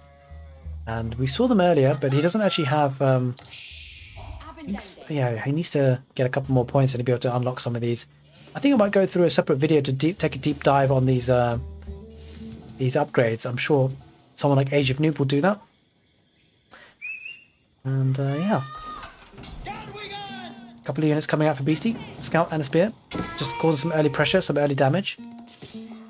How's it going, Ardy, in the chat? Welcome, welcome. Hope you're enjoying the live stream so far. Hope you're having a good day, and we're going to be looking a bit closer to these new civilizations. And this is going to have a problem. I mean, I kind of got the feeling that the Ottomans would be pretty slow to get going, but actually with Beastie, he's playing this aggressively. Even with the Ottomans with the military scores, you can see he's got a couple of spearmen out, and he could train any unit here. He could have gone for archers, he could have gone for Sipahi. I don't know, he couldn't. He would have to wait for the feudal age for those. Fair enough. But he can get spearmen in the Dark Age, so it's pretty cool that he's got this already. Already started to build up the units, forcing out of barracks for Numidan. This is really interesting. I've not seen this so far in the games I've seen. Beastie showing us the way with the new meta. New theory crafting, coming up with spearmen early. The Donso coming out. Whoa, those guys are fast. Holy smokes. Did you guys see the speed of these guys? Jeez Louise. They are fast. What's the movement speed? 1.25 times per second. 1.25 is what? Wait, have these got... I'm a bit confused here. They just charged really quickly there. The boars on the chase. Run! But what's interesting is that the Donso, I believe, does throw the javelin as well. Yeah, look, it says periodically throws a javelin when attacking from ranged. I'm surprised that they're not attacking these spears with the ranged attack. Maybe they have to be stationary. Donso really chasing these guys down. Back at home, let's take a look at the build because we see the Sultan. I'm having problems pronouncing this, but Sultan Hani, I guess, Sultan Hani Trade Network. And it's going to be a nice landmark for the Ottomans. We have to get those traders. Traders costing 60 wood, 60 gold, but they can garrison inside this and generate gold. 28 gold per minute per trader. The maximum you can get is 6 traders though. As we see more villages go on stone, 5 of them. This is really interesting. We talked about in the last casted game, which was between Mr. and Marine Lord, by the way. So if you haven't seen that, I will drop a link to it at the end of this video. Do check it out. It's certainly worth having a look, because when villagers go on stone, with the Ottomans, you kind of got an extra reason to go on stone. Of course, you've got second town center, you've got emplacements on your outposts that you can get, but you can also get more military schools, because the military schools do cost stone, I'm afraid. Let's take a look. They cost 150 wood, 100 stone. But what's super impressive or interesting is that, well, I wonder how BCQT actually afforded the military school, because did he long mine the stone? I don't think he would have. How did he afford that? I'll have to check a look at the end of this game, just see how he managed to afford that. As we see the Mansa Quarry there for the Malians, generating 75 gold per minute, but it can also be toggled to stone. That might help with the town center. If it gets 75 gold or 75 stone per minute, you need 300 stone for another town center. I'm not good at maths, guys. Okay, let's make it an even 70. It's gonna be almost 4 or 5 minutes. Okay, 4 or 5 minutes you can afford a second town center. So he's going for gold now. That'll help him to get to the castle age, but that could be a nice build order. Toggle that onto stone for a second town center for the Malians, potentially. You don't have to mine any stone that way. As we see Spearman coming forward here. Or Beastie. And that's actually an interesting mechanic, because you want to hide the fact that you're getting a second town center a lot of the times. Your opponent might be scouting, saying, oh, how much stone has your opponent got? Because you might be going for a second town center, but hang on a minute. If you're the Malians and you've toggled this to stone, your opponent won't know at all. You won't be none the wiser. It's kind of like the Rus and the Golden Gate. You can trade in those tickets at the Golden Gate for stone, and your opponent won't know about it. There are other ways to scout that, though. If your opponent's gone heavy on wood, you can kind of anticipate something like that happening as a spearman. Do head forward for Beastie, take an engagement against the Musafadi warrior. Get the feeling that this is a fight that the Musafadi warriors won't win because of the imams. Ooh, this is an interesting thing. Very, very interesting. The viziers for Beastie QT being used on this upgrade. Field work. Spawn 2 imams at the landmark town center. Imams heal nearby units for 1 health per second. And, well, the Ottomans might not be that bad in the early aggression. I was saying on another video that actually the other upgrade was a little bit crazy in terms of eco and much better, but actually the imams being put to good use here by Beastie. This is the technology I was talking about, the Anatolian hills. We can spawn 8 sheep at the landmark town center, increase villager mining speed by 10%. That's pretty impressive. But actually getting this early, 2 imams, the imams working pretty nicely here to heal up these units, and it forces Numidan into more aggression. I'm going to go for the Musafadi warrior, which is an infantry effective at ambush attacks, encountering heavy armored units. Can anti-stealth, anti-armor specialist, low health though, and is countered by archers.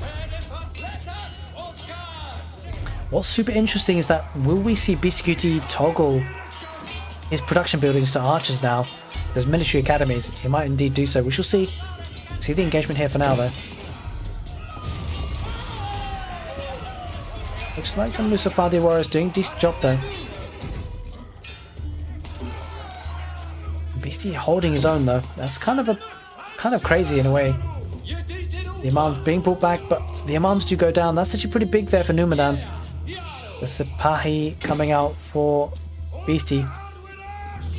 Let's just see if he's toggled his units to archers. No, he's still going for Sipahi. With the Sipahi being a very good unit for raiding, but the Musafadi warriors kind of ripped through them. This Musafadi warriors did a fantastic job. As they head forward now, they're very fast, 1.38 tiles per second. These guys, actually, I think these are ladies. I think the Musafadi warriors, if I'm not mistaken, they're actually women. Fighting for the Malians today against the Ottomans. 1.38 movement speed. That is pretty hefty, guys, I have to say. And is he using stealth? Let's get his point of view. Look, he's using the stealth. He's using the stealth. He doesn't see this. Look, he's on the map, but he doesn't see it. Holy smokes, we're seeing that in action now. Musafadi warrior, stealth. That's super cool. Musafadi warriors heading towards that wood line, going to try and snap a villager or two, doesn't manage it. Yeah, the clickety-clacketing of the swords, pushing the villagers off the berries now. We see the Istanbul Imperial Palace going up for the Ottomans. Double the Imperial Council experience around the landmark, increasing the Vizier point limit by 2. Transitioning into some stables as well now. Musafadi warriors trying to get some raiding. But they just happen to be pulled here for Beastie, causing a bit of raiding and idle time for Numadan. He's doing some decent work with his Musafadi warriors, but they have to pull away now. Only 3 of them. Palisade walling this northern part. And now with Numadan building another pit mine, getting the buildings around, making sure that efficiency increases with the buildings around the influence. There is that castle age pretty fast there for Beastie Cutie. Numadan nowhere near just yet. Needs quite a bit more food and gold to get to the next stage. Let's have 90 gold per minute coming from that pit. The early aggression for Beastie did a lot of damage. It means that Numadan is pretty far from that castle age. Quite a few Sipahi going to take care of the Musafadi warriors here. These guys are fast, 1.88 tiles per second. Musafadi warriors can't take the fight, but they're going to bide some time. The army coming in for the Malians. More Musafadi warriors with a couple of archers in the background as well.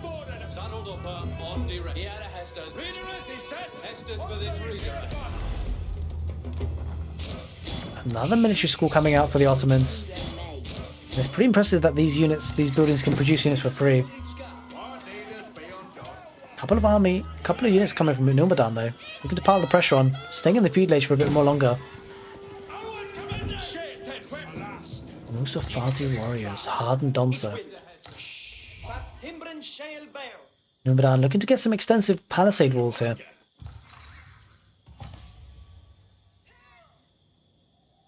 Wait a minute. Interestingly, he doesn't have any cattle ranches. That's kind of surprising here. He's not opting for cattle ranches, and he's actually opting for the deer instead. I guess he's getting free food from that, so why not? Makes sense. Beastie Cutie gonna send a couple more Sipahi across the map. What's this? Holy smokes, Fortitude. Gain 50% attack speed and receive 50% less damage from melee weapons for 10 seconds. That's a bonus that the veteran Sipahi get. The meta as well, drumming away. Look at him go. I know that we're missing a bit of a fight on the east side, but I'll be honest with you, I want to see the meta. Drumming away. I have to say that is pretty awesome. This army looks awesome. Has a ranged defense drums on. Increase the ranged armor by nearby units by +1, or they can increase the melee armor by +2, or increase the attack speed by 15%. Interesting. So you can have a defensive attack kind of bonus there with melee armor or ranged armor, or you can have an attack speed as Numadan reaches the castle age and has a ram on the field as well. But Beastie Cutie will spot that out, and look at Beastie Cutie's food income here. Holy moly. Where's he getting all this food from? It's the berries, isn't it?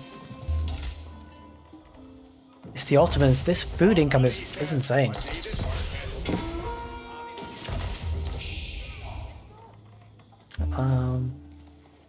There is a landmark for...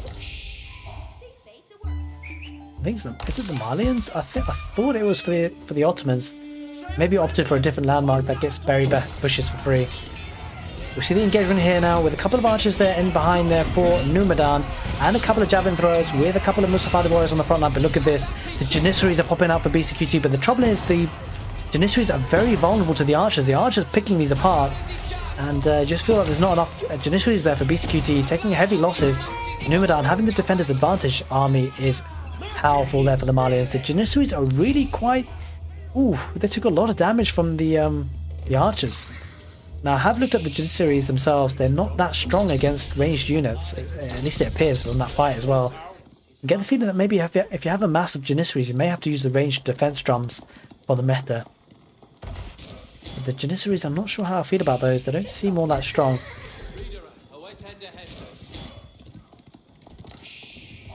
The question is, where do they come out from? That's what I want to know. Where is the production building for Beastie Cutie that produced the Janissaries? Wait a minute. Anyway, we have to come back to that because a bit of an engagement on the front lines again. Oh, here it is. Here it is. At the bottom. Yeah, it's producing some Janissaries, some knights as well. But it's pretty cool that you can produce army for free. There's a couple of villagers we're going down there for beastie. He's not reacted so far. Numadan getting a lot of value here. The archers were picking up some of the units, and quite a few villagers went down there. And lack of berries is hurting beastie a bit. He's got plenty of food in the bank. Won't be the end of the world. There's a couple of Sabai head into the fight, but the spearmen, the Donso, they're there. Donso engage against the knights. Archers in behind. Looks like Numadan needs a couple more Donso. Reinforcements coming in though nicely. Oh, I think there's a couple of Sabahi raiding in there for beastie, getting some good villager picks here around the ground of Fulani Coral. There's quite a few villager picks here, but the army on the front line, the villagers are heading out to the berries again. Won't be able to take that safely. Might lose another. The army look strong here for Numadan, but he has to find an answer to this, because this is not looking great for him. Grand Fulani Coral, nearby cattle provide 20 food per minute. Interesting. Okay, so you want to keep buying those cattle from the mills. You can see the cattle carcass has 500 food, not too bad. There's a bit of a raiding party here for Numadan, heading forward with his infantry, picking some villagers off that wood line. He still has quite a few knights in his base. Numadan needs to deal with this. Let's have a few Donso. Oh, look at that. They had the ranged attack there, the Donso. That's pretty interesting because I wonder if the attack of the Donso, when it is in the ranged mode, how much damage it actually does. Like, does it turn into sort of an archer type unit, or does it actually still act as a spearman? Because if it does, that's pretty incredible, because you don't even have to be that close to the knights. It makes microing away from that a little bit harder. We'll see villagers off that wood line there for Numadan. Has to head back home. Seems like he's doing quite a bit of damage with that.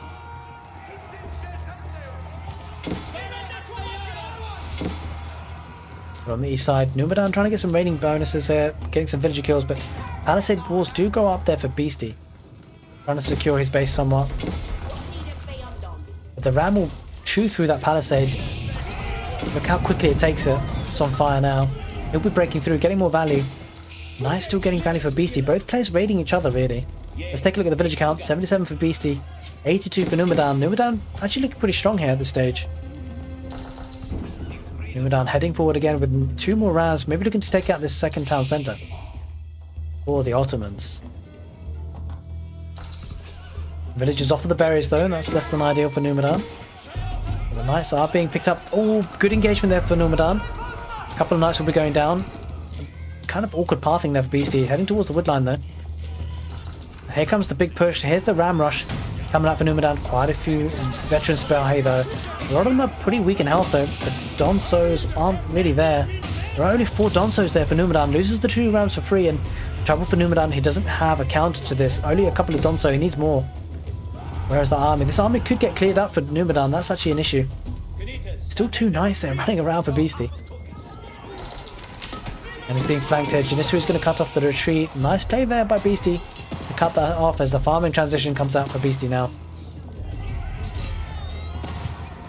And Numadan needs to get out of there. He needs to get out of there quickly. Otherwise he's going to struggle. A lot of the army will be going down. Numadan's army caught out there. Now it's going to be heading towards that wood line. Quite a few villagers will be going down. Charge attack comes out.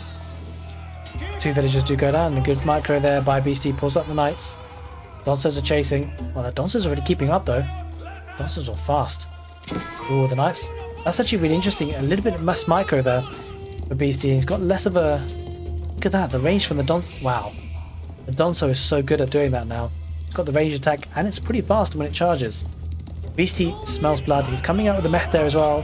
He's attacking on the front line, on the palisade gates. Mech there in behind, toggled to the ranged drums. That's actually a good shout there because there are quite a few archers. Donso heading forward as well there for Numadan. Numadan got plenty of gold. The Malians really do have a lot of gold. We've seen that multiple times in multiple casted games. Malians never really seem to struggle for gold. Of course they've got infinite gold veins here. The pit. And let's have a look at how much gold... Wait a minute. Wait a minute. Hold the phone, ladies and gentlemen. Does Numadan even have any relics? Because I'll tell you what he does have. He's got 500 odd gold without any villages on gold itself. Actually, now he's got 16. But anyway, things only transition just now to gold, it seems. In any case, the army heads back there for beastie. With the influence of the Mehta drumming away.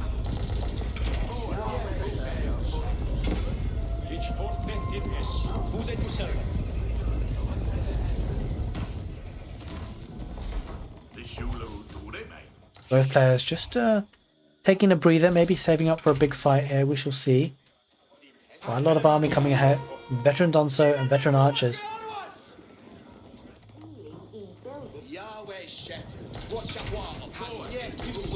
I'm pretty surprised not to see the Javelin Thrower coming out for Numadan.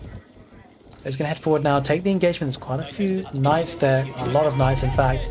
All the archers going to be caught out there, 28 of them. Get the charge attack on them against the knights, and that's looking pretty bad for Numadan. But he brings the Donsos in good range now. Donsos are going to be doing good fighting. I wonder if the range attack for the Donsos will come into play as the knights retreat. Will the Donsos actually fire? So this is an interesting game mechanic that we have to think about and test. So the Donso do have a ranged ability. I wonder whether if you attack move, whether the Donso throw the javelins, but if you focus fire, you actually click on a knight, it starts to chase.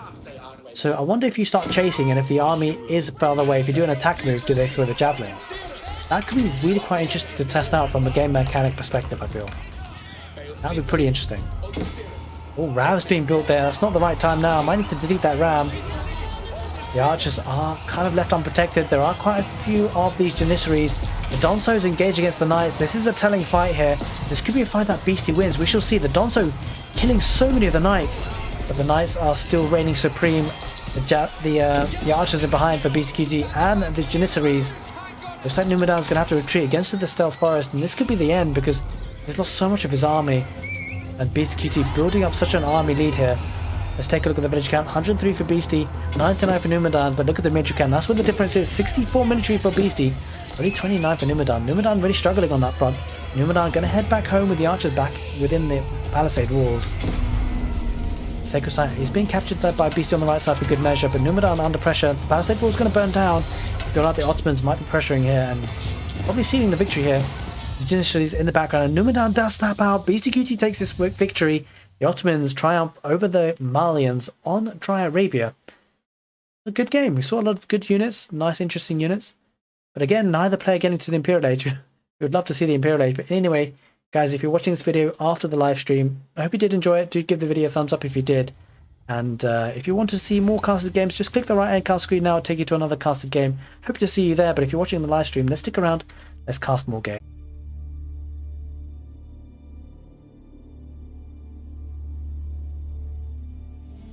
GG's. That's kind of a interesting game. Yusuf in the chat says, I wonder if the Malians will be having the camel rider. I mean, I don't think they do, but let's check. I'll check for you, no worries.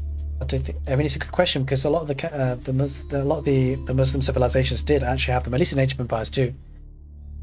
They get the veteran Sofa, so it's a different unit entirely, but it's not a camel.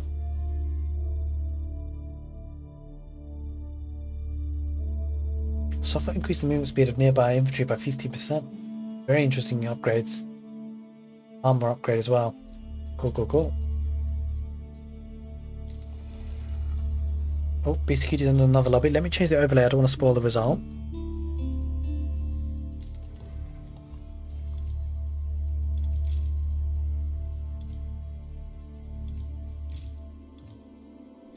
Okay, I was playing against Numadan, I was playing as the Roost though. Don't know how I feel about that. Let's see if anyone else is playing. Any players you guys want to see in particular? Any suggestions? I'm more than happy to hear them. Looks like Salami is climbing the ladder. Who is he playing against? Playing on Hideout, Forest Ponds.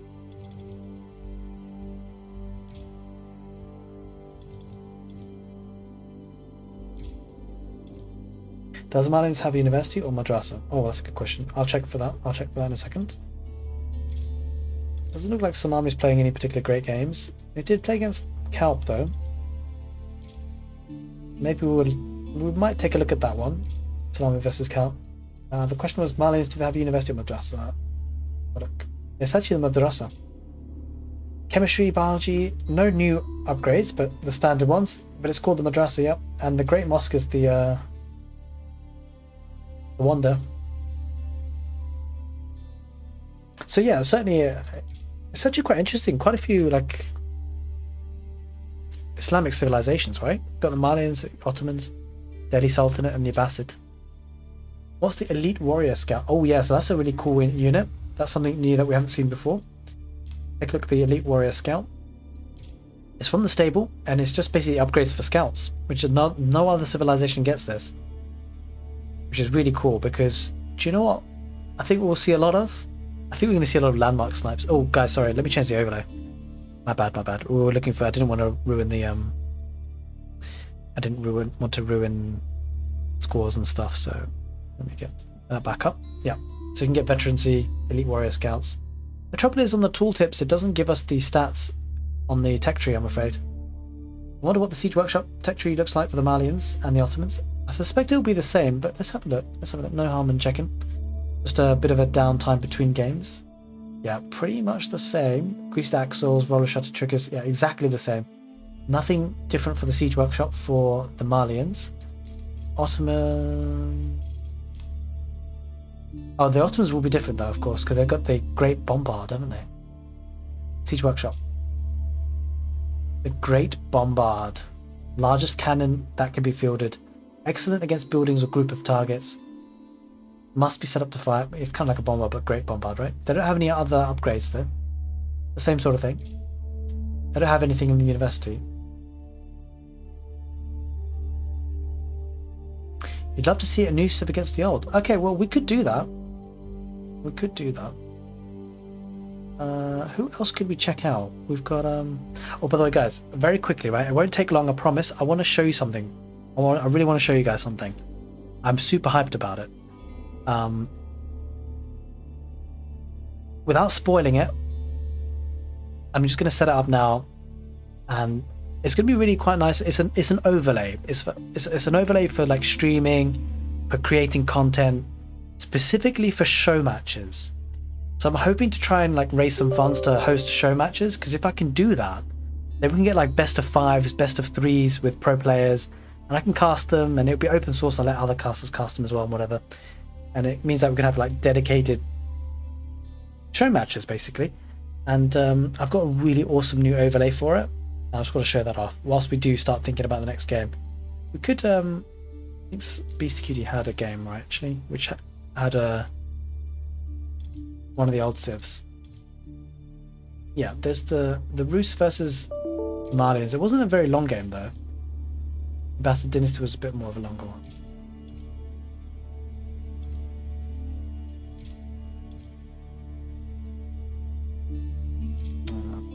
Doesn't look that good, that one. Who else could be playing? Maybe Marine Lord?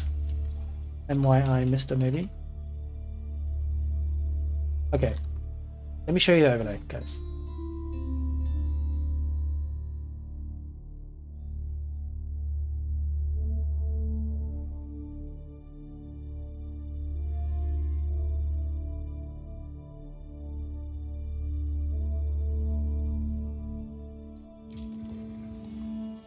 Give me one moment, guys. I think my kid might have woken up. 1 second.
Okay, very sorry about that, guys. So, yeah, just basically my wife was asking for some water, and she's pregnant with our second baby, so kind of had to make sure she has good access to water with a water bottle.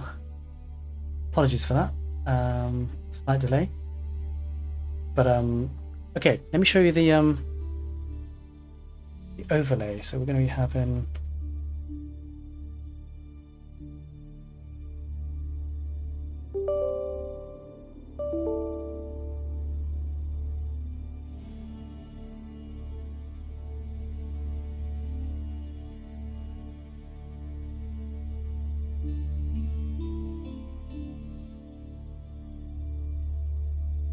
okay, it doesn't matter. It doesn't seem like it's going to be working, but essentially the software's not working. But okay, I'll show you a little bit what it's like. Okay, so you don't see that much right now, but what we'll be having the player names and also toggling the civilizations and the maps that are available. And so we're going to be having pictures of like the Muslim or Vortex or whoever's playing. And we're having them on either side with a scoreboard as well. But it just wasn't loading properly there for a second, so I'll have to show you guys properly another time, I'm afraid. But anyway, let's hop into a game. Probably just as well. You guys probably just want to see some casted games anyway. But when it's actually properly up and running, I'll show you guys. It's kind of a shame. It's asking me to download some sort of patch or something for it. Anyway, how's it going, Nasty Ink? Congrats on the second child. Thank you. It's going to be exciting. Kind of also not scary, but you know, it's tough sometimes. The kids can be. Don't get me wrong. It's an absolute pleasure to be a dad, but yeah, they can be a handful, right? It's quite a big responsibility in a way as well with the second. So I think what we'll do, let's cast this game versus the Rus, the Malians versus the Rus.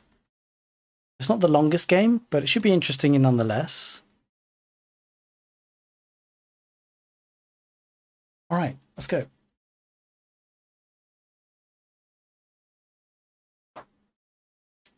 I've enjoyed the game so far. I feel like I'm starting to get a good feel of them. We've only casted maybe like 4 or 5 games already, but it feels interesting so far. Okay, I'm just going to get ready to record as well so I can upload these.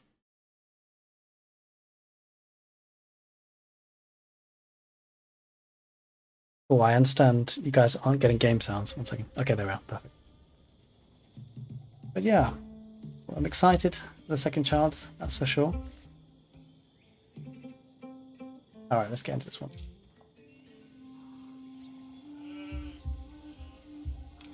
We're on Dry Arabia.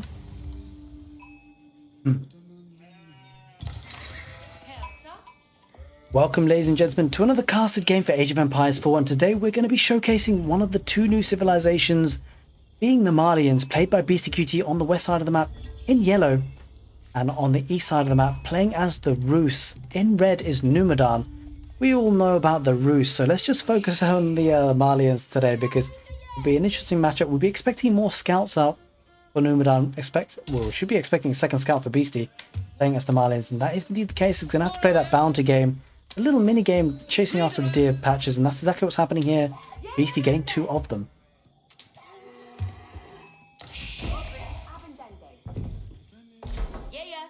Need to be getting that house, and this is going to be interesting for the build order because now the Malians, they can get this sort of structure that they build over gold mine. It's called the pit, and its efficiency is increased if you have houses or mining camps around it, and so that's why the base building for the Malians is very important, and that's exactly why BCQD has started to get a house around the gold mine itself.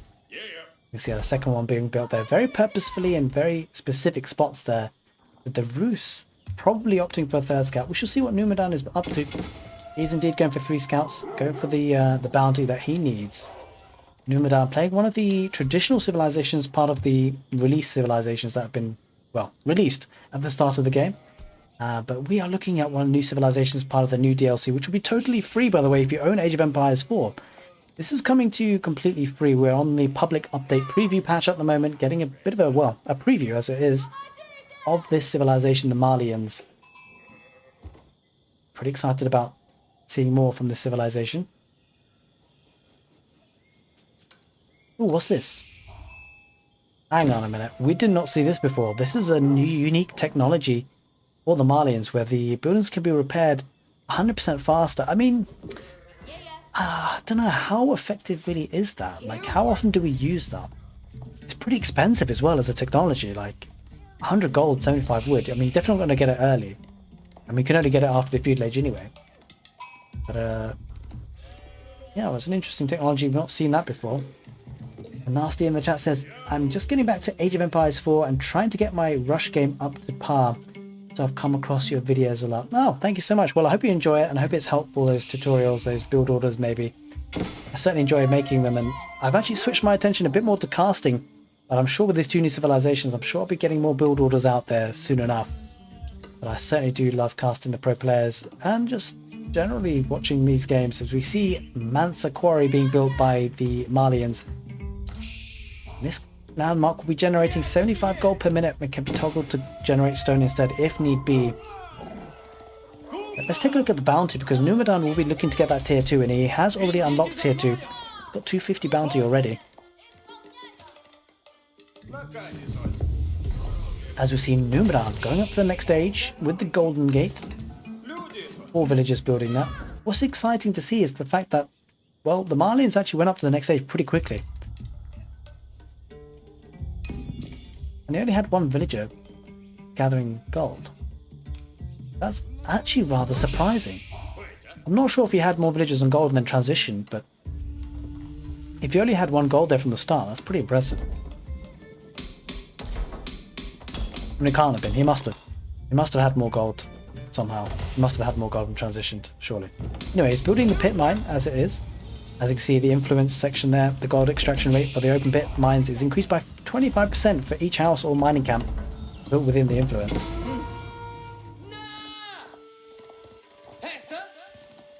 Bit of an engagement with the scouts there. Mansa Quarry will be going up and getting Beast QT and the Malians up to the next stage as more houses do get built there. Now, this gold mine will be generating 30 gold per minute passively. 3 scouts will be harassing that villager, you feel soon. Villagers going on the stone mine. Looks like it's a second town centre play here by Beastie, or at least hopes to. Will it be the second town centre coming up for the roost? But the problem for this situation though, for Beastie in this base building sort of situation, is that, well, the houses are really exposed, aren't they? Because what we often see is scouts harassing villagers on gold, right?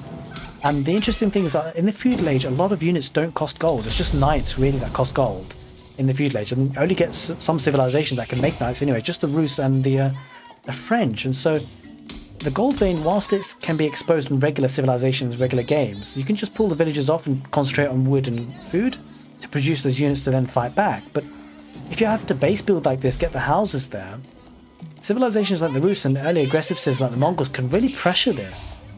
And so that's kind of a bit tricky for the Malians in some ways.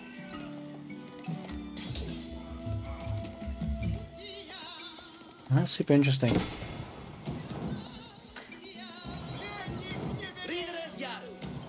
Yeah, that could be right, William.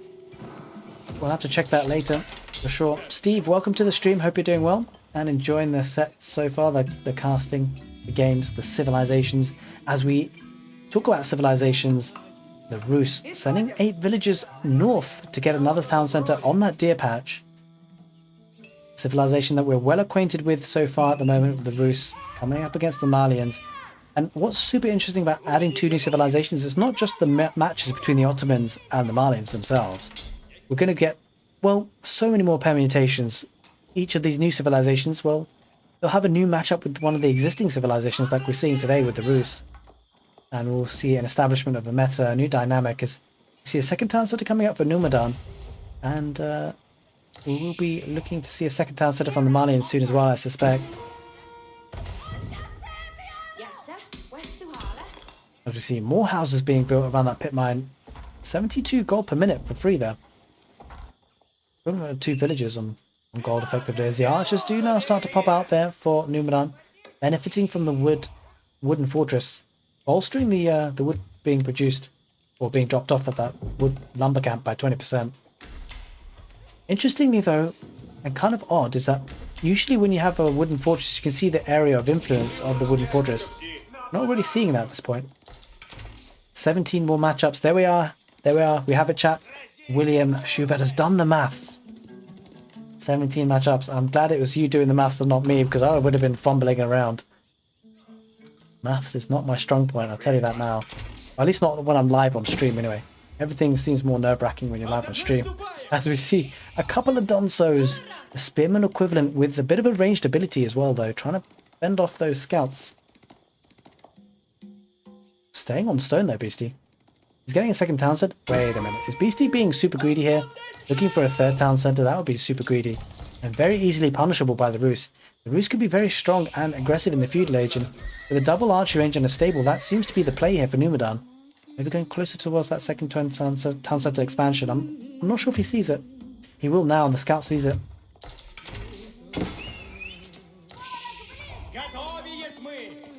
A couple of Donso will protect those villagers, so the scouts won't be able to do too much damage, but the archers will. The archers will fire against the Donso.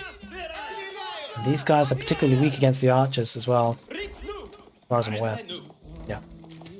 They're countered by archers and longbowmen, yep.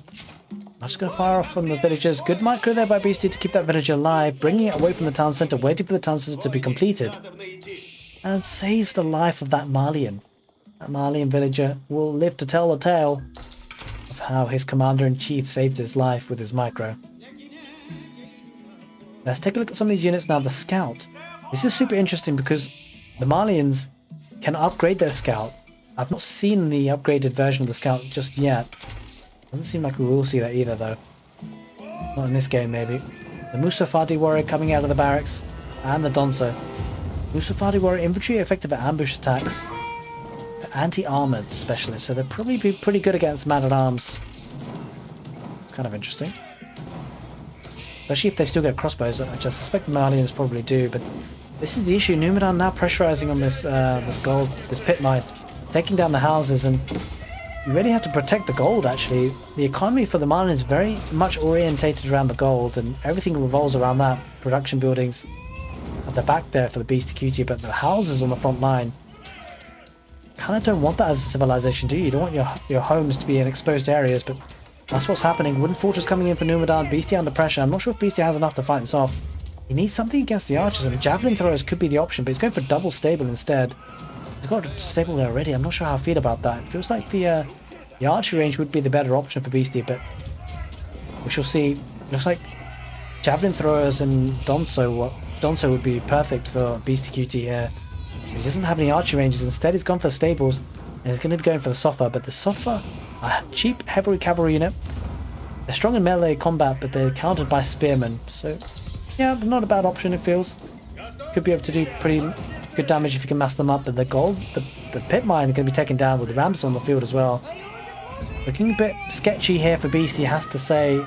Will the Malians fall prey to the early feudal age pressure for the Rus? Could be the case. The Donso have been upgraded to hardened Donso. Sofa coming out. Production builders going on the front line for Numidan. Trouble for Beastie is if he loses too many of these houses, he'll have to reinvest that wood into houses himself. But Jimmy in the chat mentions that it is pretty brutal pressure. It is indeed.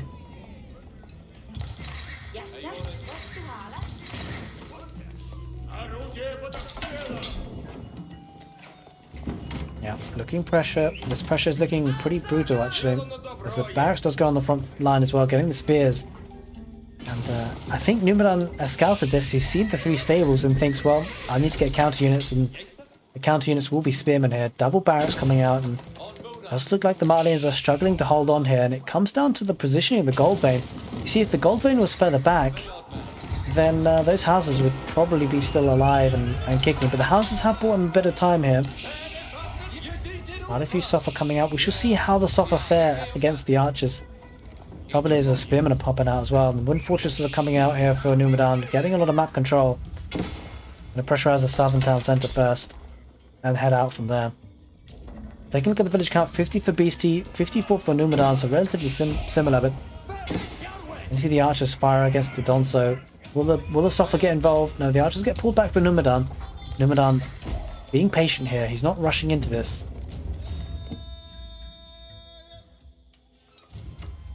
The eco for the Rus looking good here.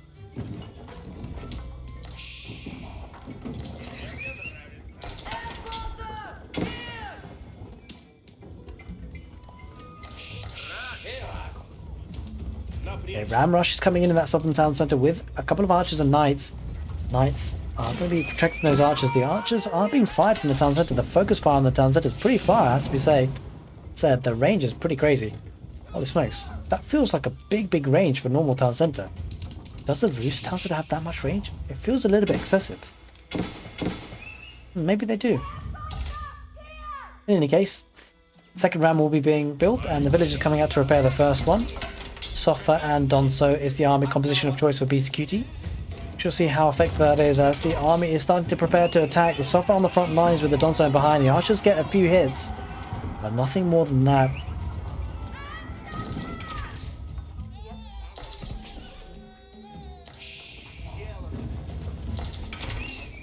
Okay.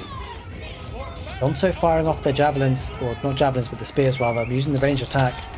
Here comes the ram rush with 3 rams though. Now, with the town centers being pretty weak in HP, these ones, that could be taken down pretty quickly.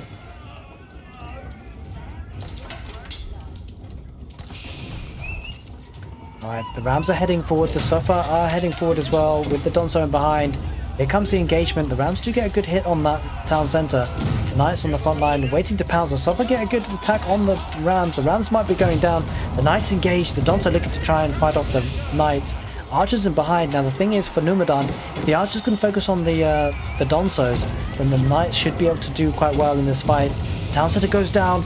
There are 2 rams still alive, but BCQT struggling here to hold on. The archer numbers are building up, fighting underneath the wooden fortress. The new wooden fortress does have arrow slits as well. Villagers will take down that ram, but at what cost? And there it is. BCQT taps out. There's the GG. Numadan winning with the Rus over the Malians. The Malians struggle to hold off that pressure, and the Rus reigning supreme in this game. Hope you guys enjoyed this casted game. If you're watching this back as a VOD, do give the video a thumbs up if you enjoyed it, and if you're watching live on stream right now, stick around. We'll be casting more games. Take care, and see you next time.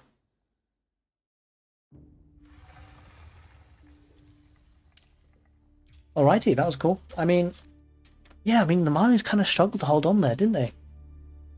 They did. Hey, Johnny Matos. Yeah, I'm too fair to him, though, to be fair. He has been playing the other civilizations as well, to be fair. But I see what you're saying, yeah. He has been playing the other civilization. Okay, I think BCQT and Numadan aren't playing that much more. How's it going? Delhi Essek, how are you doing? Welcome to the stream. Hope you're doing well. Maybe early barracks versus Mongols or Rus. Not Anfox. Welcome. Maybe early barracks. Yeah, I mean, the Malians, what options do they have? That's the question. Like, yeah, they may have to go early barracks and stuff. I don't know, it just feels like...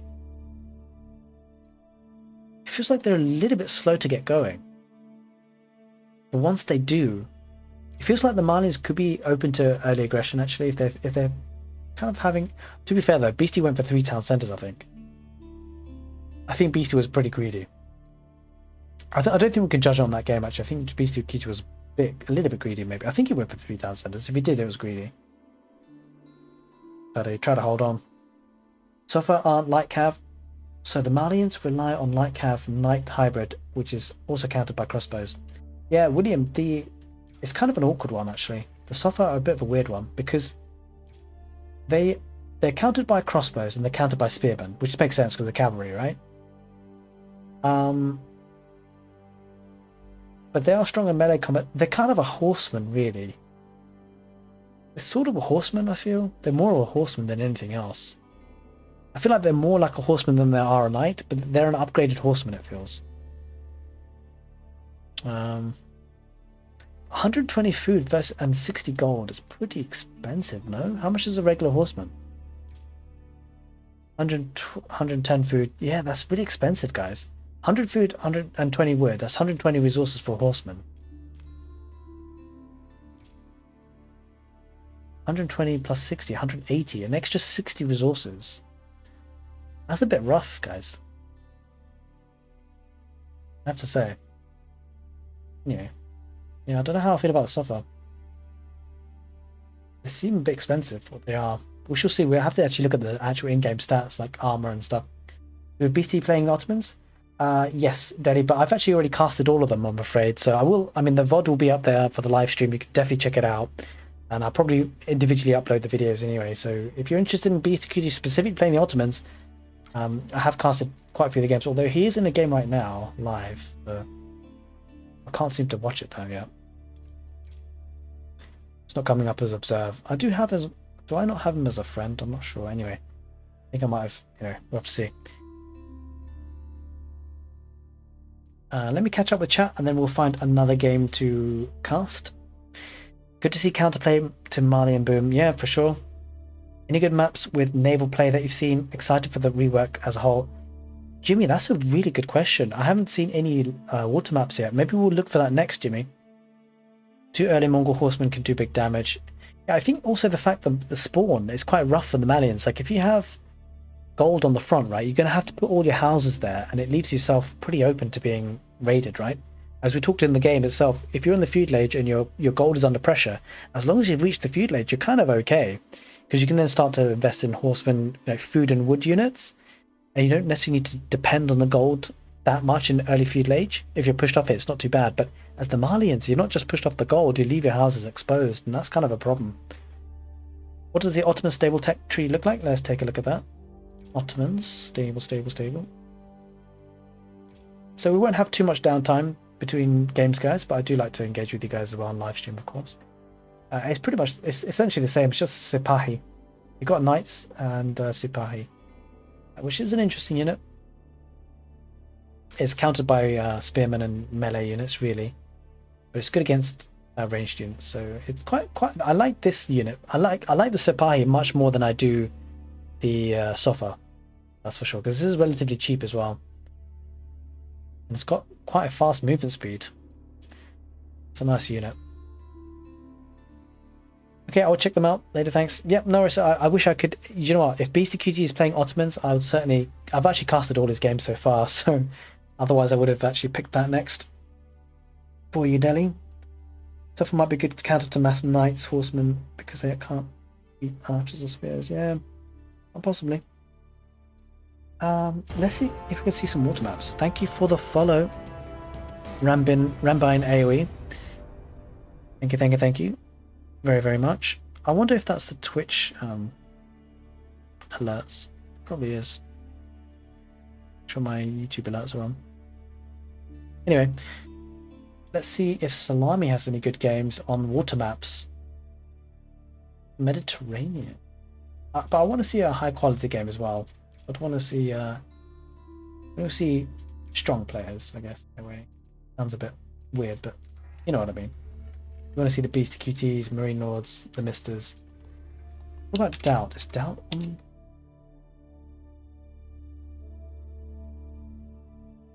No? Oh. I want to see who else is streaming right now on Twitch, and then I can just see who they're playing, really. Beastie Cutie is playing as Numadan again, but that's live, so I won't be able to do that one just yet. So that Salami is playing. I'll be with you very guys shortly just to cast another game. I just want to get you a good game, you know? Oh, Blade 5555. Yes, Blade is playing. Okay, good. We're going to cast some of his games.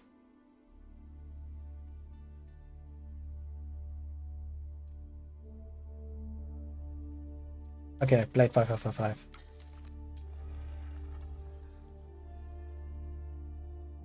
He's a high level player. So no friend request as well. What games has he got?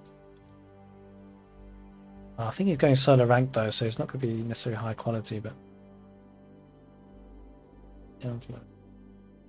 Lipini. I shouldn't be showing the results, right? Give Go Master. Lipini as well. Okay, we could maybe cast one of those games, but it's on Lipini, right? We want to see a cool map, a new map, really, ideally. New friends. What Blade? Oh no, that's just for a check, right? Blade. What else is on? Oh, Pilsen. What about Pilsen? If there are any Spaniards in chat, Pilsen is.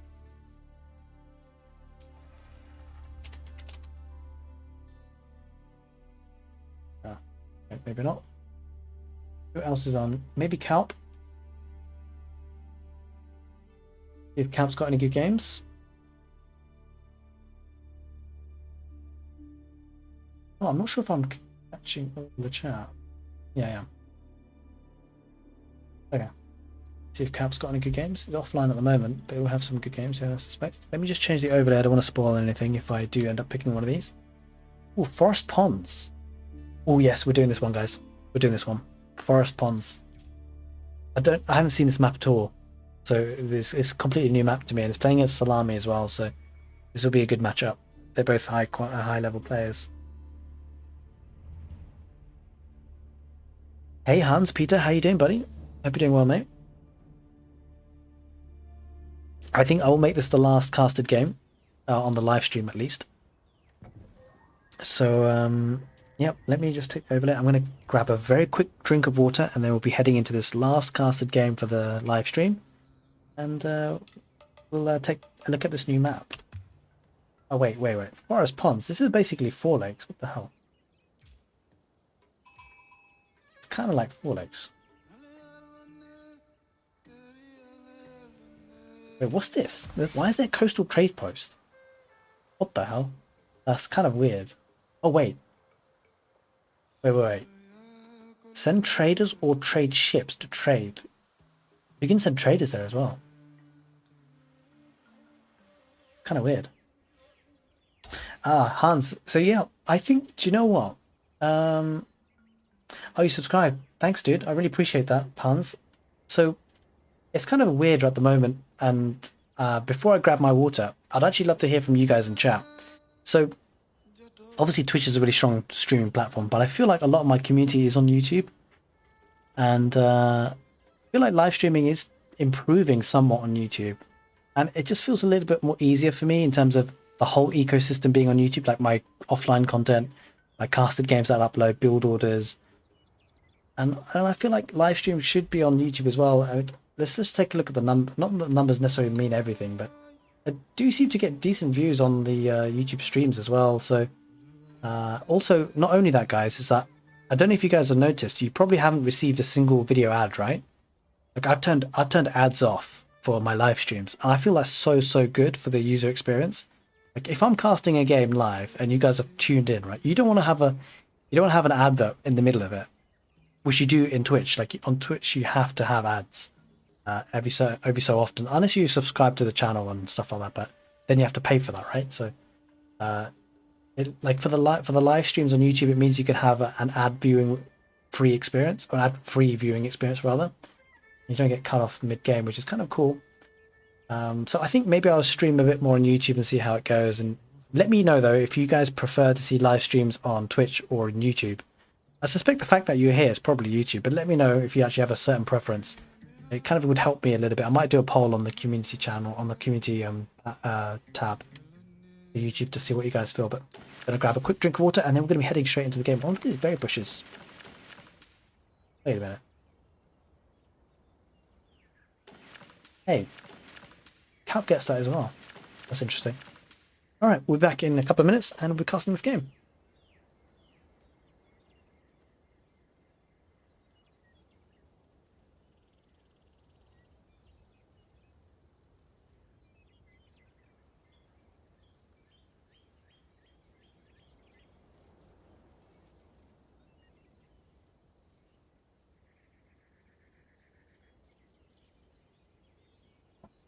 All right, I'm back. Oh, and also, speaking of YouTube versus Twitch, like the live stream that I'm doing right now, as soon as I quit the live stream, it's going to be uploaded as a VOD, like automatically. So if you guys wanted to, say like you came halfway through the live stream, and maybe say you wanted to have a casted game in the background, you could just, it's just a lot more easier on YouTube, I find. Like I very rarely watch VODs on Twitch, but that's just me. Fastest water break ever. Yeah, I'm pretty close to the kitchen, so I know that you guys are waiting, so I don't want to keep you guys waiting for too long, and I'm gonna get that casted content out there. All right, so we're going to be going for, this is going to be the last casted game I do for the live stream, so hope you guys enjoy it, and let's get the recording set up for later, and then get straight into this one.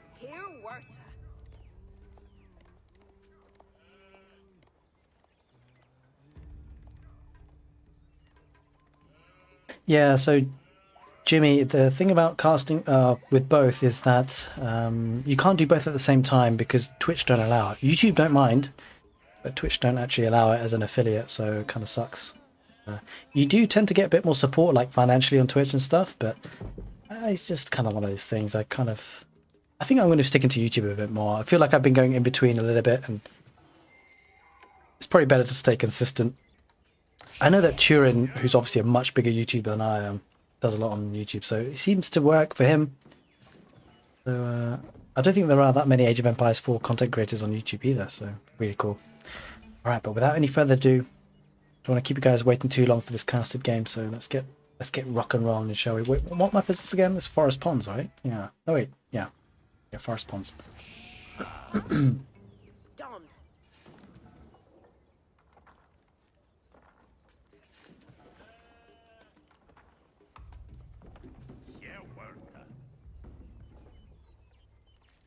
Welcome, ladies and gentlemen, to another casted game for Age of Empires 4, and we've got the new DLC, a new dawn, a new era for Age of Empires 4. Things are looking great for this game so far, and we've got 2 new civilizations with 2 regular players that we feature on the channel, 2 fantastic players. Salami deciding to write his name backwards in orange, playing as the Malians, and in the north of the map, we've got his opponent today playing as the Ottomans. Kalp playing in yellow. And this is on the map Forest Ponds. It's a new map as well for Age of Empires 4. That's one of the reasons why I specifically chose this match, as well as the fact that someone in live stream did want to see some water. It wasn't quite what I wanted for the water. I wanted to see a bit more water, but we do seem to have 4 ponds on either side of the map, north, east, south, and west. Kind of like 4 lakes somewhat. There isn't that much fish here. I take that back. Each tile has 1,000 deep water fish, so certainly worth fishing here. As we see Salami thinking the same, going towards that southern dock. And look at the fishing boat. It looks pretty cool. The thing I'm enjoying about the new civilizations is how they look. Look at the capital town centre for the Malians. I really do enjoy Age of Empires 4 graphics and the way these buildings look. And it really does engage you as a player as well. It's a bit difficult when you're kind of a bit sweaty, try hard on the rank ladder. But when you're watching it like this, it does make for a really nice viewer experience. And we did cast a game a little bit earlier between BCQT and Numadan, where we're discussing the Malians and how they build their houses around the gold vein. And there is a bit of base building involved with this civilization, because when he does build a golden pit, or I can't remember what it's called, the pit mine, that is, it has an area of influence, and if you build houses and gold mines around it, it increases the efficiency or the gold extraction rate by quite a significant amount, as you can see. But it does also leave this position open if the gold mine is too far away from the town centre. It's actually not too bad in this situation, in this spawn, but you can imagine in other maps with the gold vein a bit too far out, it can be a bit tricky, especially with the early aggression that's coming out already for Kalp. And he might invest in more early aggression, because the Ottoman civilization, they do get the military school, where we're seeing this being used a bit more increasingly now. We saw BSTQ2 use it in a game recently. We're seeing Kalp do the same. Building the military school, he's able to train units for free. It does take a bit of time, and it's not exactly super fast to train, but it is free. So, you know, can't knock it. And you do have to gather a bit of stone in order to do so, because these buildings, they do cost stone. It costs 100 stone and 150 wood. So he's managed to build one up, though, getting some spearmen out onto the field soon. Well, they already are on the field, and this is the pressure that can be built. I'm heading towards the town centre, a little bit awfully close though. We're losing some valuable HP. The scout wants to engage. I'm not sure about that for Salami. And it does mean he can't keep any villagers here, Salami, but he won't mind too much. He's already almost at 200 gold. You can see he's getting 71 gold per minute. It just feels like the pit mine is what you need. Getting passive gold generation. Pretty nice for Salami. Building some fishing ships as well. Nice economy so far. No dock out of the Ottomans though for Kalp. Investing that wood in the military school instead. Going for the twin minaret madrasa. The landmark of choice for the Ottomans. Acts as a mill. Grows 4 berry bushes which can be harvested 50% faster, with berry bushes being regrown after 120 seconds if depleted. And this is quite a nice build order he's got so far. Getting an early wheelbarrow as well. We do have 2 berry bushes starting off on the spawn as well, so that's kind of a nice little boost for the Ottomans. But 50% gathering speed increase is pretty nice. He's getting a stable as well to add into the feudal age aggression. And this is all because he hasn't docked, so interesting state of affairs on this map and this matchup so far. Salami opting for the fish boom, and I think this will pay off because it's very hard to kill people in feudal age, but Salami going to have a massive food economy very, very soon. because of the fish boom. Calp's going to be behind on that front, but he will be looking to be aggressive, trying to take down that pit mine. Villager repairing for Salami. And the aggression won't stop here because there is a stable now starting to train some Sipahi. And this is one of the units that I really quite like to enjoy seeing on the field because it's very fast, has a high movement speed as you can see, strong against ranged units, weak against melee, and countered of course by spearmen being cavalry. Spearmen coming out as well, and Calp really benefiting from the military school. Of course, the earlier you get it, the more benefit you're going to get out of it, and he's also actually toggled onto the Mehda, a war drummer that enhances units in an area, except villagers and traders. But I'm looking forward to seeing that unit again as well. Going towards that stone mine now, maybe looking to get a second town centre. We shall see how that develops because the food income per minute looking strong here for Salami. Investing in 8 deep water fishing boats, gathering that food very nice, and the dock is very close by as well. Don't forget the shorefish as well for the fishing ships to move on to if they so wish. Here comes the pressure from the spearmen though. Salami has transitioned into getting archers. Could even think about getting some javelin throwers as the game progresses.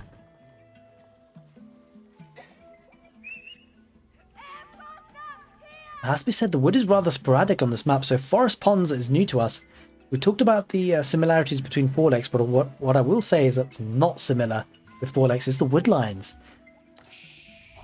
The woodlines is very primarily located in the centre of the map, so both players might start to fight over that. Especially if the game goes to the mid to late game, but we shall see how this game develops and if it even gets that far. One thing to know about both civilizations is that I'm pretty confident they can't take the boar, both civilizations having their roots with the religion Islam, so they won't be able to take that pork and that boar meat. Yep, Hans mentions it in the chat. This woodline is a bit nuts, isn't it? Everything's centered and located in the middle. There is a couple of patches here on the sides, but not all that much. Once you kind of run out of your primary woodline that both players have almost done so far, you're going to have to go towards that middle area. Wait, what's going on here? I think there's a bit of cheekiness there. I think maybe Calp might have actually attacked the boar and caused it to come towards those villagers. Very, very cheeky.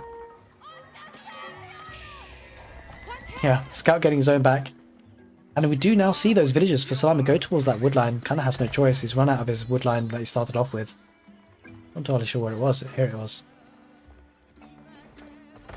We see the Mansa Quarry for the Malians. I'm not sure if we discussed this earlier, but it's a nice landmark to get to the next stage. You can toggle it between gold and stone, and this is the first time that I've seen a player actually toggle it to stone. It passively generates 75 stone per minute. Could be looking to get a keep there, maybe. It is more like a wood blob for sure. See an archer coming out, 2 archers, a couple of warrior scouts. So this is interesting. Salami's actually upgraded his scouts to warrior scout. We were discussing before the match of how viable that kind of is. Can also get veteran warrior scouts. Let's take a look at how strong these guys are actually. 110 health, 7 melee attack, 2 attack speed. Let's see how much attack or HP a normal scout costs for Calp. Does he have a scout? He doesn't. Damn it, we can't compare. It is what it is, but in any case it's revealed that Sipahi trying to get some raiding bonus. He's walled up, he's not closed this off though, Salami. I don't know what the benefit of these walls are. I mean, I suppose he's walling to the town centre to be fair, so if the Sipahi want to try and get in through, they're going to have to absorb some town centre fire, but do you know what? These guys are pretty fast. Wouldn't be surprised to see that happen to go through, but Salami is walling that up now. 1.88 movement speed, pretty damn fast. Same as a warrior scout, which is interesting. So the attack speed or the movement speed is increased for a warrior scout. They do not take a good fight underneath the town centre. Holy smokes! Yeah, I don't know about upgrading those. It's continuing to produce the warrior scouts though. Going quite heavy on them as well. Salami probably experimenting in some ways. Blacksmith coming down for Salami as well. Yeah, Hans, they did go down fast for sure. Holy smokes. An outpost going there for Calp as well. Looking to protect the deer patch. Interesting choice. He's going for the deer patches. Still has a bit of berries. Nice thing about this is these guys will regenerate these berry bushes. I think there might be some berry bushes on the other side as well. Yeah, 2 there. Should be 5 in total, I believe. I have to say the landmarks look very nice for the Ottomans. They're very kind of modern, I'd say. Very clean, very kind of shiny, but very modern in a way. It appears modern anyway. Just in terms of graphics, the Malians, very raw, kind of that kind of, I guess a touch of Africa, isn't it? It looks very, very nice. Here comes the engagement on the front line. Archers with those warrior scouts. A couple of Sipahi there, won't be able to fight that off. I like what Salam is doing though with the warrior scouts, kind of using it as a meat shield. A couple of Donsos and archers in behind. And that outpost won't last for too much longer because of the torch damage coming out of the warrior scouts. Villagers looking to repair. Sipahi in behind, but the archers will be focusing on the villagers, and that's a concern. Donso is going to be torching down the outpost as well. The outpost does now have arrow slits, so the warrior scouts might not get away with it too easily because that outpost has been repaired a lot. But the villagers do go down though, so definitely worth it there for Salami. Takes down another Sipahi. The Donso is heading deep underneath that town centre. Takes down another Sipahi. Not ideal to be fighting underneath the town centre, but these guys are pretty tanky. I mean, spearmen generally be two-shot by a town centre like that. The tower survives though. Fortification comes in there for Cap at a perfect time. And all in all, pretty equal. I mean, a lot of army was lost there by Salami, but he did get a couple of villagers. Speaking of villagers, 33 there for Cap. 49 for Salami, 49 Salami. He's got a lot of economy. Mostly because of the fishing. He's expanded to the right side for the fishing as well. And Kalp hasn't gone for the fishing at all. And I feel like Kalp is not going to have a good economy as the game goes on. Salami definitely going to have the better economy as the game wears on. But the issue is Kalp is getting a lot of military on the field. Taking a good fight here against the Donso. Donsos are supposed to counter the Sipahi, but there's quite a few numbers here. Sipahi are very weak in number in health though. On the north there, very villagers are being picked apart there for Kalp. Does have wheelbarrows, so should be able to survive. Does he have textiles? That is the question. My hotkeys are completely messed up with the new upgrade. It doesn't actually have textiles, which is a bit of a concern. A couple of Sipahi going down the south. He'll spot the docks now. I'm sure he knew about it anyway, but the Donso are chasing. These guys are pretty fast. 1.25 movement speed. Similar to, well, it's the same as the spears. As the second town center does come up now for Salami, so that eco is going to be building even further. Going on the deer patch as well. Food income is probably going to be pretty insane here for Salami. Let's just take a look at that. Yep, 860 per minute, or 800 odd per minute. As we see a couple of these warrior scouts harassing the villagers on the stone. Just one villager there now though anyway. Two imams do pop out. I get the feeling that the Ottomans used the vizier. He did indeed. He used field work to spawn two imams to try and repair or heal up his units, I suspect. Outpost does go up there on the top right, protecting those villagers there on berries. Looks like Carp is opting to go for the castle age. Now the issue is that because he's only on one town centre, no wood being pumped into the docks, it does mean he should be able to get to the castle age quicker. Will be doing so, but he is going to be fighting up against timer because of the economy for Salami. When he does get to the castle age, he'll be able to pump out units a lot. And I like what Kalp is doing here, just walling up that wood line, keeping them safe.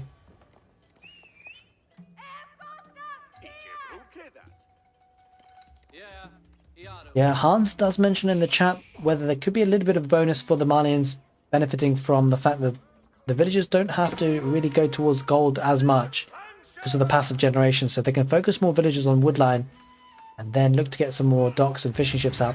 Could be a way to play the game for sure. We should definitely keep an eye on that. Tends to be the case that players do, but the two imams will be healing up the units, but there's Donso there, and I'm not sure this is an effective fight for Kalp.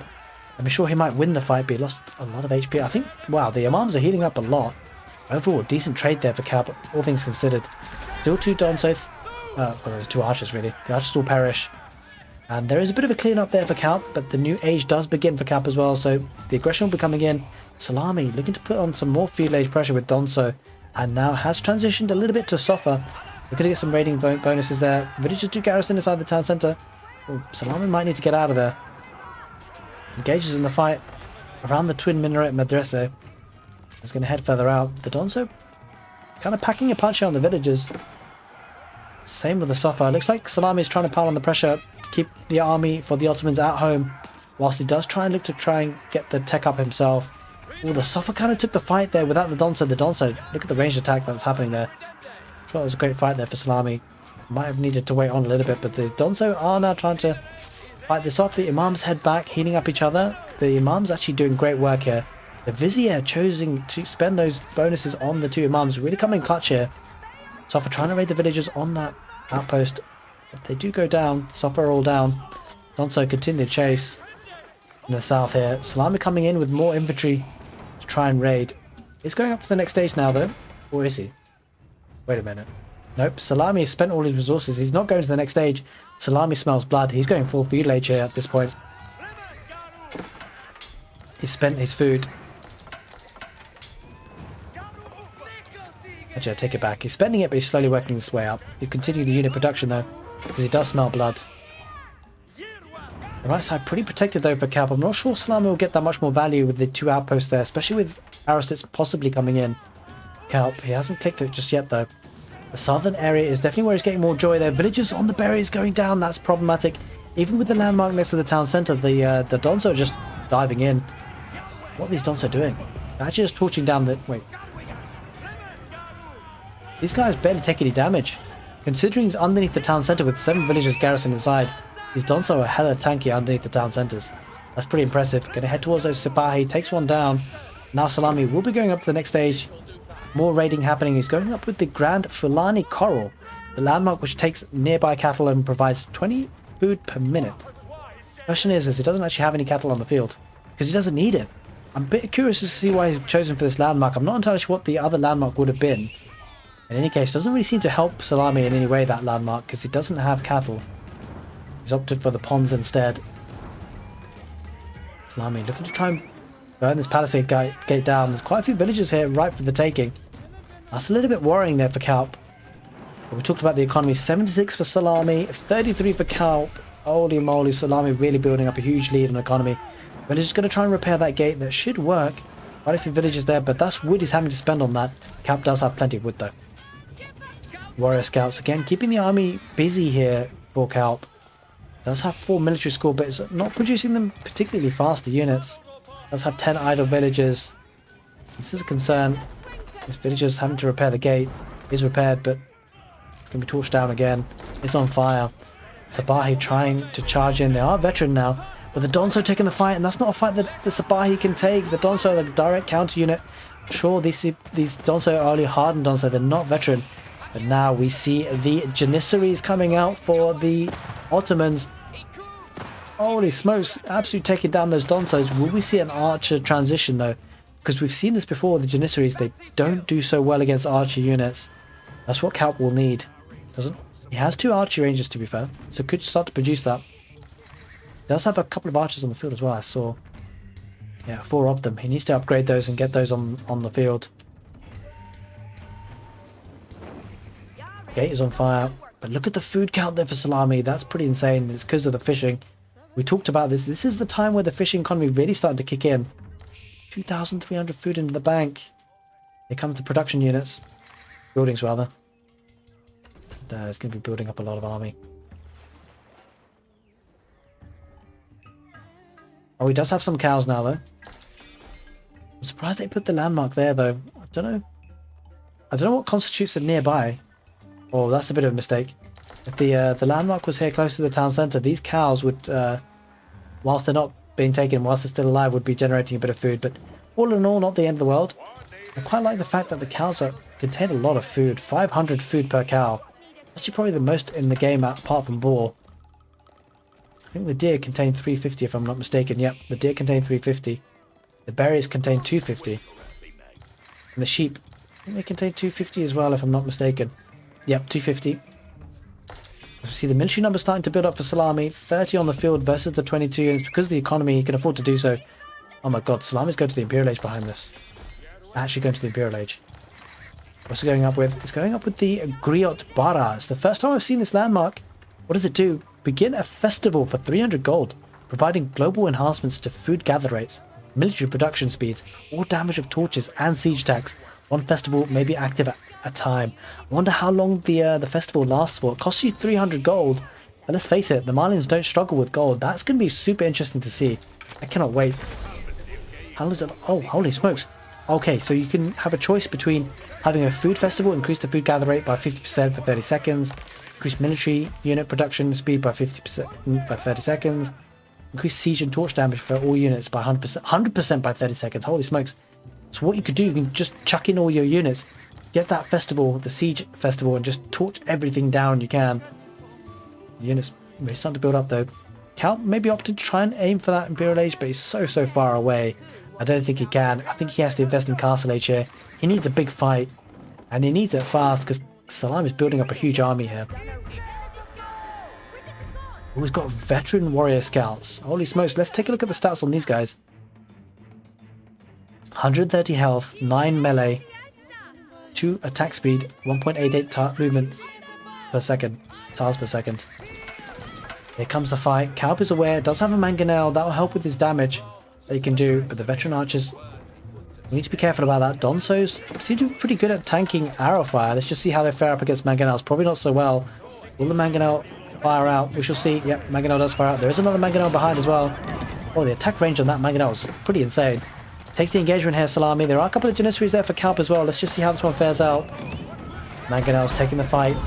Looks like the warrior scouts are going to be taking down that mangonel. That's actually a nice touch there, using the cavalry there, Salami, to take down that mangonel. Mangonel is the big issue. Just feel there aren't enough archers here for Salami to take out the Janissaries, and the home advantage really working quite well for the Ottomans.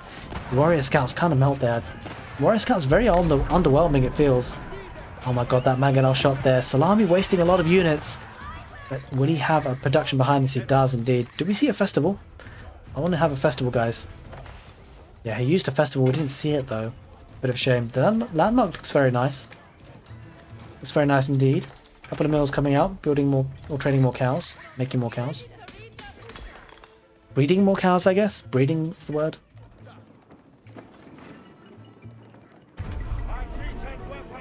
Ooh, Kaup looking to get some sacred sites. Palisading the right side. Let's take a look at the economy though. 102 for Salami, 45 for Kaup. Really struggling on the one town centre play here. The longer the game goes on, get the feeling that Salami will just win by virtue of the eco.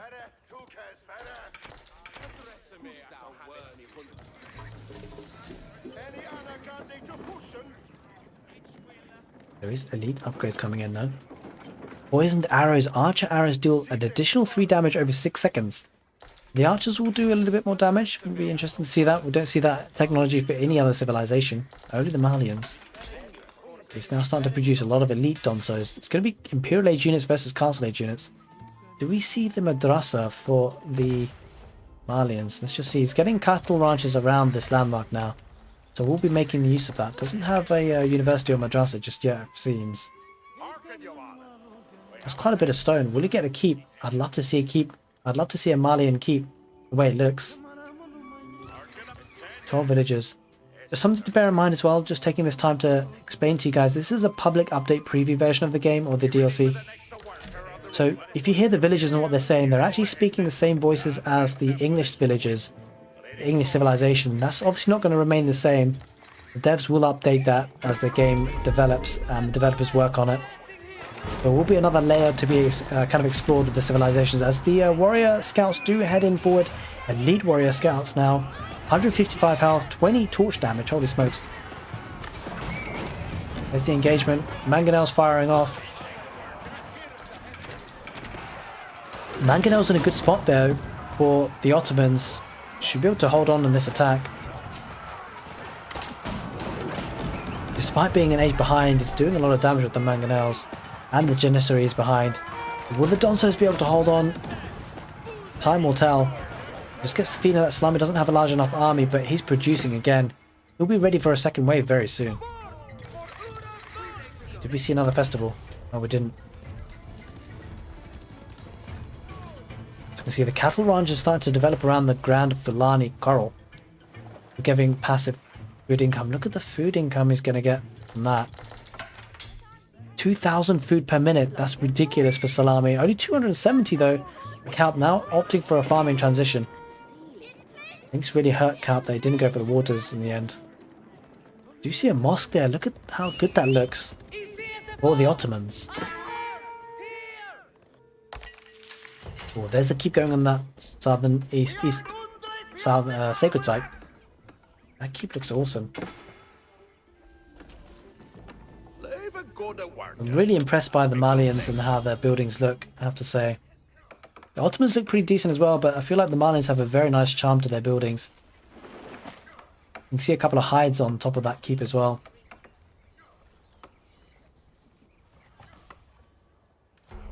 I think that's going to be the mosque. Let's take a quick closer look. It is indeed the mosque. Or the Malians. I mean, I don't know if that's just a bit of a pattern there, but on the middle there it does have a couple of crosses. That seems a bit odd. Might just be the pattern work, because obviously you don't expect to see crosses on a mosque. But it does look interesting patterns. The architecture looks nice in the buildings, and wow, what's this? Okay, it looks like... Wait, what is this? Holy smokes. Looks like it's the third landmark that Calp used to get to the next stage. We didn't actually talk about this, so this is interesting. We went for the Mehmed Imperial Armory. Let's take a look at this. Reduces siege engines for free, but with a longer train time. Holy moly. How long does this take to train? I think about 2 minutes. That's awesome, guys. This actually looks amazing as a building, I have to say. It produces siege engines for free. It does take a while, but military unit production rate increased by 25, 33, 40% by age, while within the influence of a blacksmith or university. Wallalo going off. Wallalo. Ooh, doesn't get it in the end. A lot of warrior scouts. That could have been close. Yeah, 3 great bombards. Oh, please produce one of these, Calp. We need to see one of these. He's not got it toggled. He's producing mangonels. Forget mangonels, man. We want to see this. We want to see the great bombard. His palisade walls. He's trying to buy himself some time. So the warrior scouts are coming out in large numbers. Salami. Did he just... Is he going to go for this? I think he's going to go for this. Okay, I'm gonna stay on this. I've clicked on the Griot Bara, so we can see him activate it, because I suspect he will. With the warrior scouts coming in. 2 Springalds looking to try and snipe the mangonels. Will he do it? Makes the engagement. Warrior scouts are tanking a lot of damage, but got a couple of archers in behind. Mangonels firing off. Villagers being brought to take out the Springalds. That's important. If Cap can get rid of the Springalds, the mangonels have an ability, but one mangonel does get taken down. Possibly a second, or the mangonel saved by Calp. Good micro in the end. The scouts doing great work. And Salami not using the festival just yet. Will he do it though? Janissaries and crossbows in the queue in the back lines, trying to take out this army, but units are flooding in for Salami. I don't want to click on a unit here. I want to see the Griot Rabara being activated. There is another mangonel coming up for Calp. Just one Springald. Kind of weak though. Archer still remaining alive there for Salami. Janissaries don't... I don't know, Janissaries seem a bit underwhelming, has to be said. Doesn't seem to be getting the value he wants. They really they die quite hard to the ranged units. The archers doing so much work. Mangonel gets another shot off. Does take quite a bit of damage on those archers. A couple go down. And Calp survives to fight another day. For how long, we shall see. The Salami. He's just continuing with the warrior monks for some reason. Come on, Salami, produce something else, damn it. Warrior monks seem terrible. Well, not warrior monks, sorry, warrior scouts rather. Looks like he might be starting for a transition. Maybe going for Musafadi Aghanis. Come on, let's go for the Musafadi Aghanis. Go for the veteran Javelin Throwers instead. Fair enough.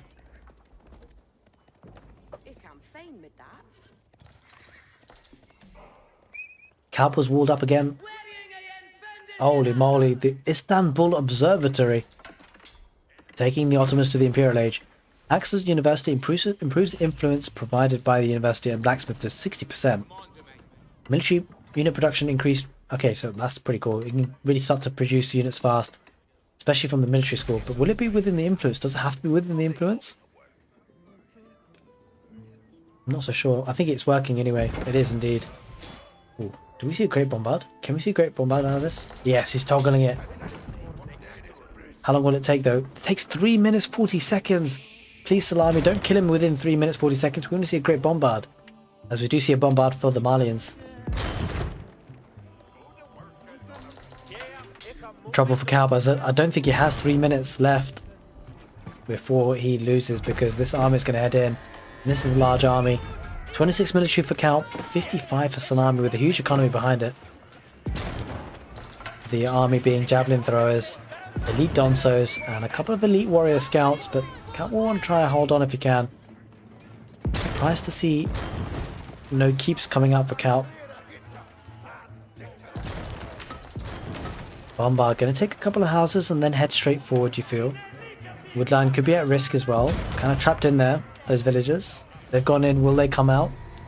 That is the big question. Another military school coming out. Looks like Count wanting to build or get units for free. They're very slow to train. Look at the Janissaries, taking about a minute and a half almost, it seems. 2 bombards on the fields. This could be problematic for Count. I'm not sure if he can hold too much longer. The capital town centre there going to be going down, and then there's going to be the twin minaret madrasa, you feel. Scouts are popping in. Do we see the festival? We don't. Actually, no, maybe he did use the festival. Yeah, he did. Oh, it doesn't have the resources to. No, he didn't use it. It doesn't have the gold. He's running out of gold here, Salami, it seems. He heads forwards with the bombards. Quite a lot of army. I'm not sure that Count has enough to deal with this. Oh, we do see a great bombard. Look at this guy. Holy moly, please unpack. Please fire off. That is huge. Come on, I just want to see one firing off of the bombard. That's all we want to see. Come on, Calp, you can do it. Oh, fire, fire. Come on. Oh, that looks so good. We need to see what damage it does, but the damage, pretty unreal here for Salami. Looks like Salami definitely going to win this game, just a matter of time, but will Calp survive a little bit longer? We want to see that Great Bombard do some work. I think the Great Bombard went down. That was pretty weak. Holy smokes, that went down quick. There's only a couple of warrior scouts. There wasn't that much, and there it is. There's the tap out. There's the GG. Calp taps out. Salami takes the win. The Malians dominant over the Ottomans on this map, Forest Ponds. I hope you guys enjoyed this casted game, and if you're watching as a VOD, hope you guys enjoyed this casted game. If you did, do give it a thumbs up. If you're watching live stream, again, same sort of thing. Hope you enjoyed it. Do give it a thumbs up, and I shall hopefully guys see you on another.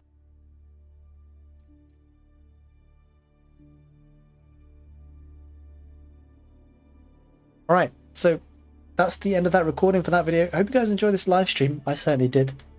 Really nice to, yeah, it was a big ass cannon, right, Jimmy? Jeez, man, that's huge. It's really nice to see so many of you guys here, actually. 42 viewers. Like, I don't usually have that many on a live stream, so really happy with that. I guess it's probably because of the new content as well, but everyone that popped in and watched, enjoyed the content. I hope you did enjoy it, and might do this more often. It's been good fun. I would love to continue casting, believe me, I would, but my voice is pretty shattered, and I'm going to have to be going to work tomorrow, and I do have a kid at home sleeping who could wake up at any time. He could wake up at any moment.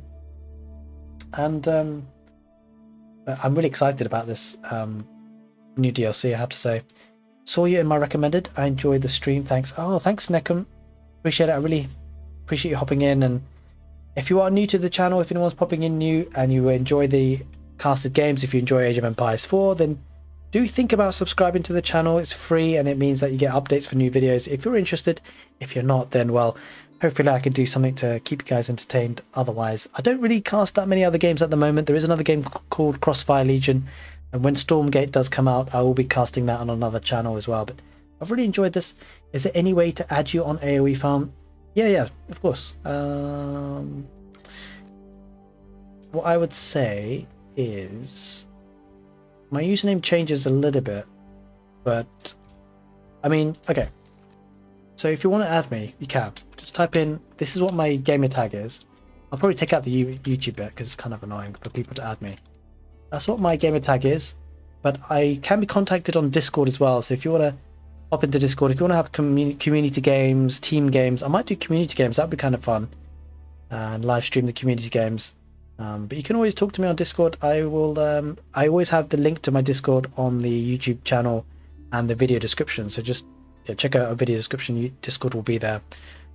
But otherwise, just add me. It's fine, and I'd usually just accept it anyway.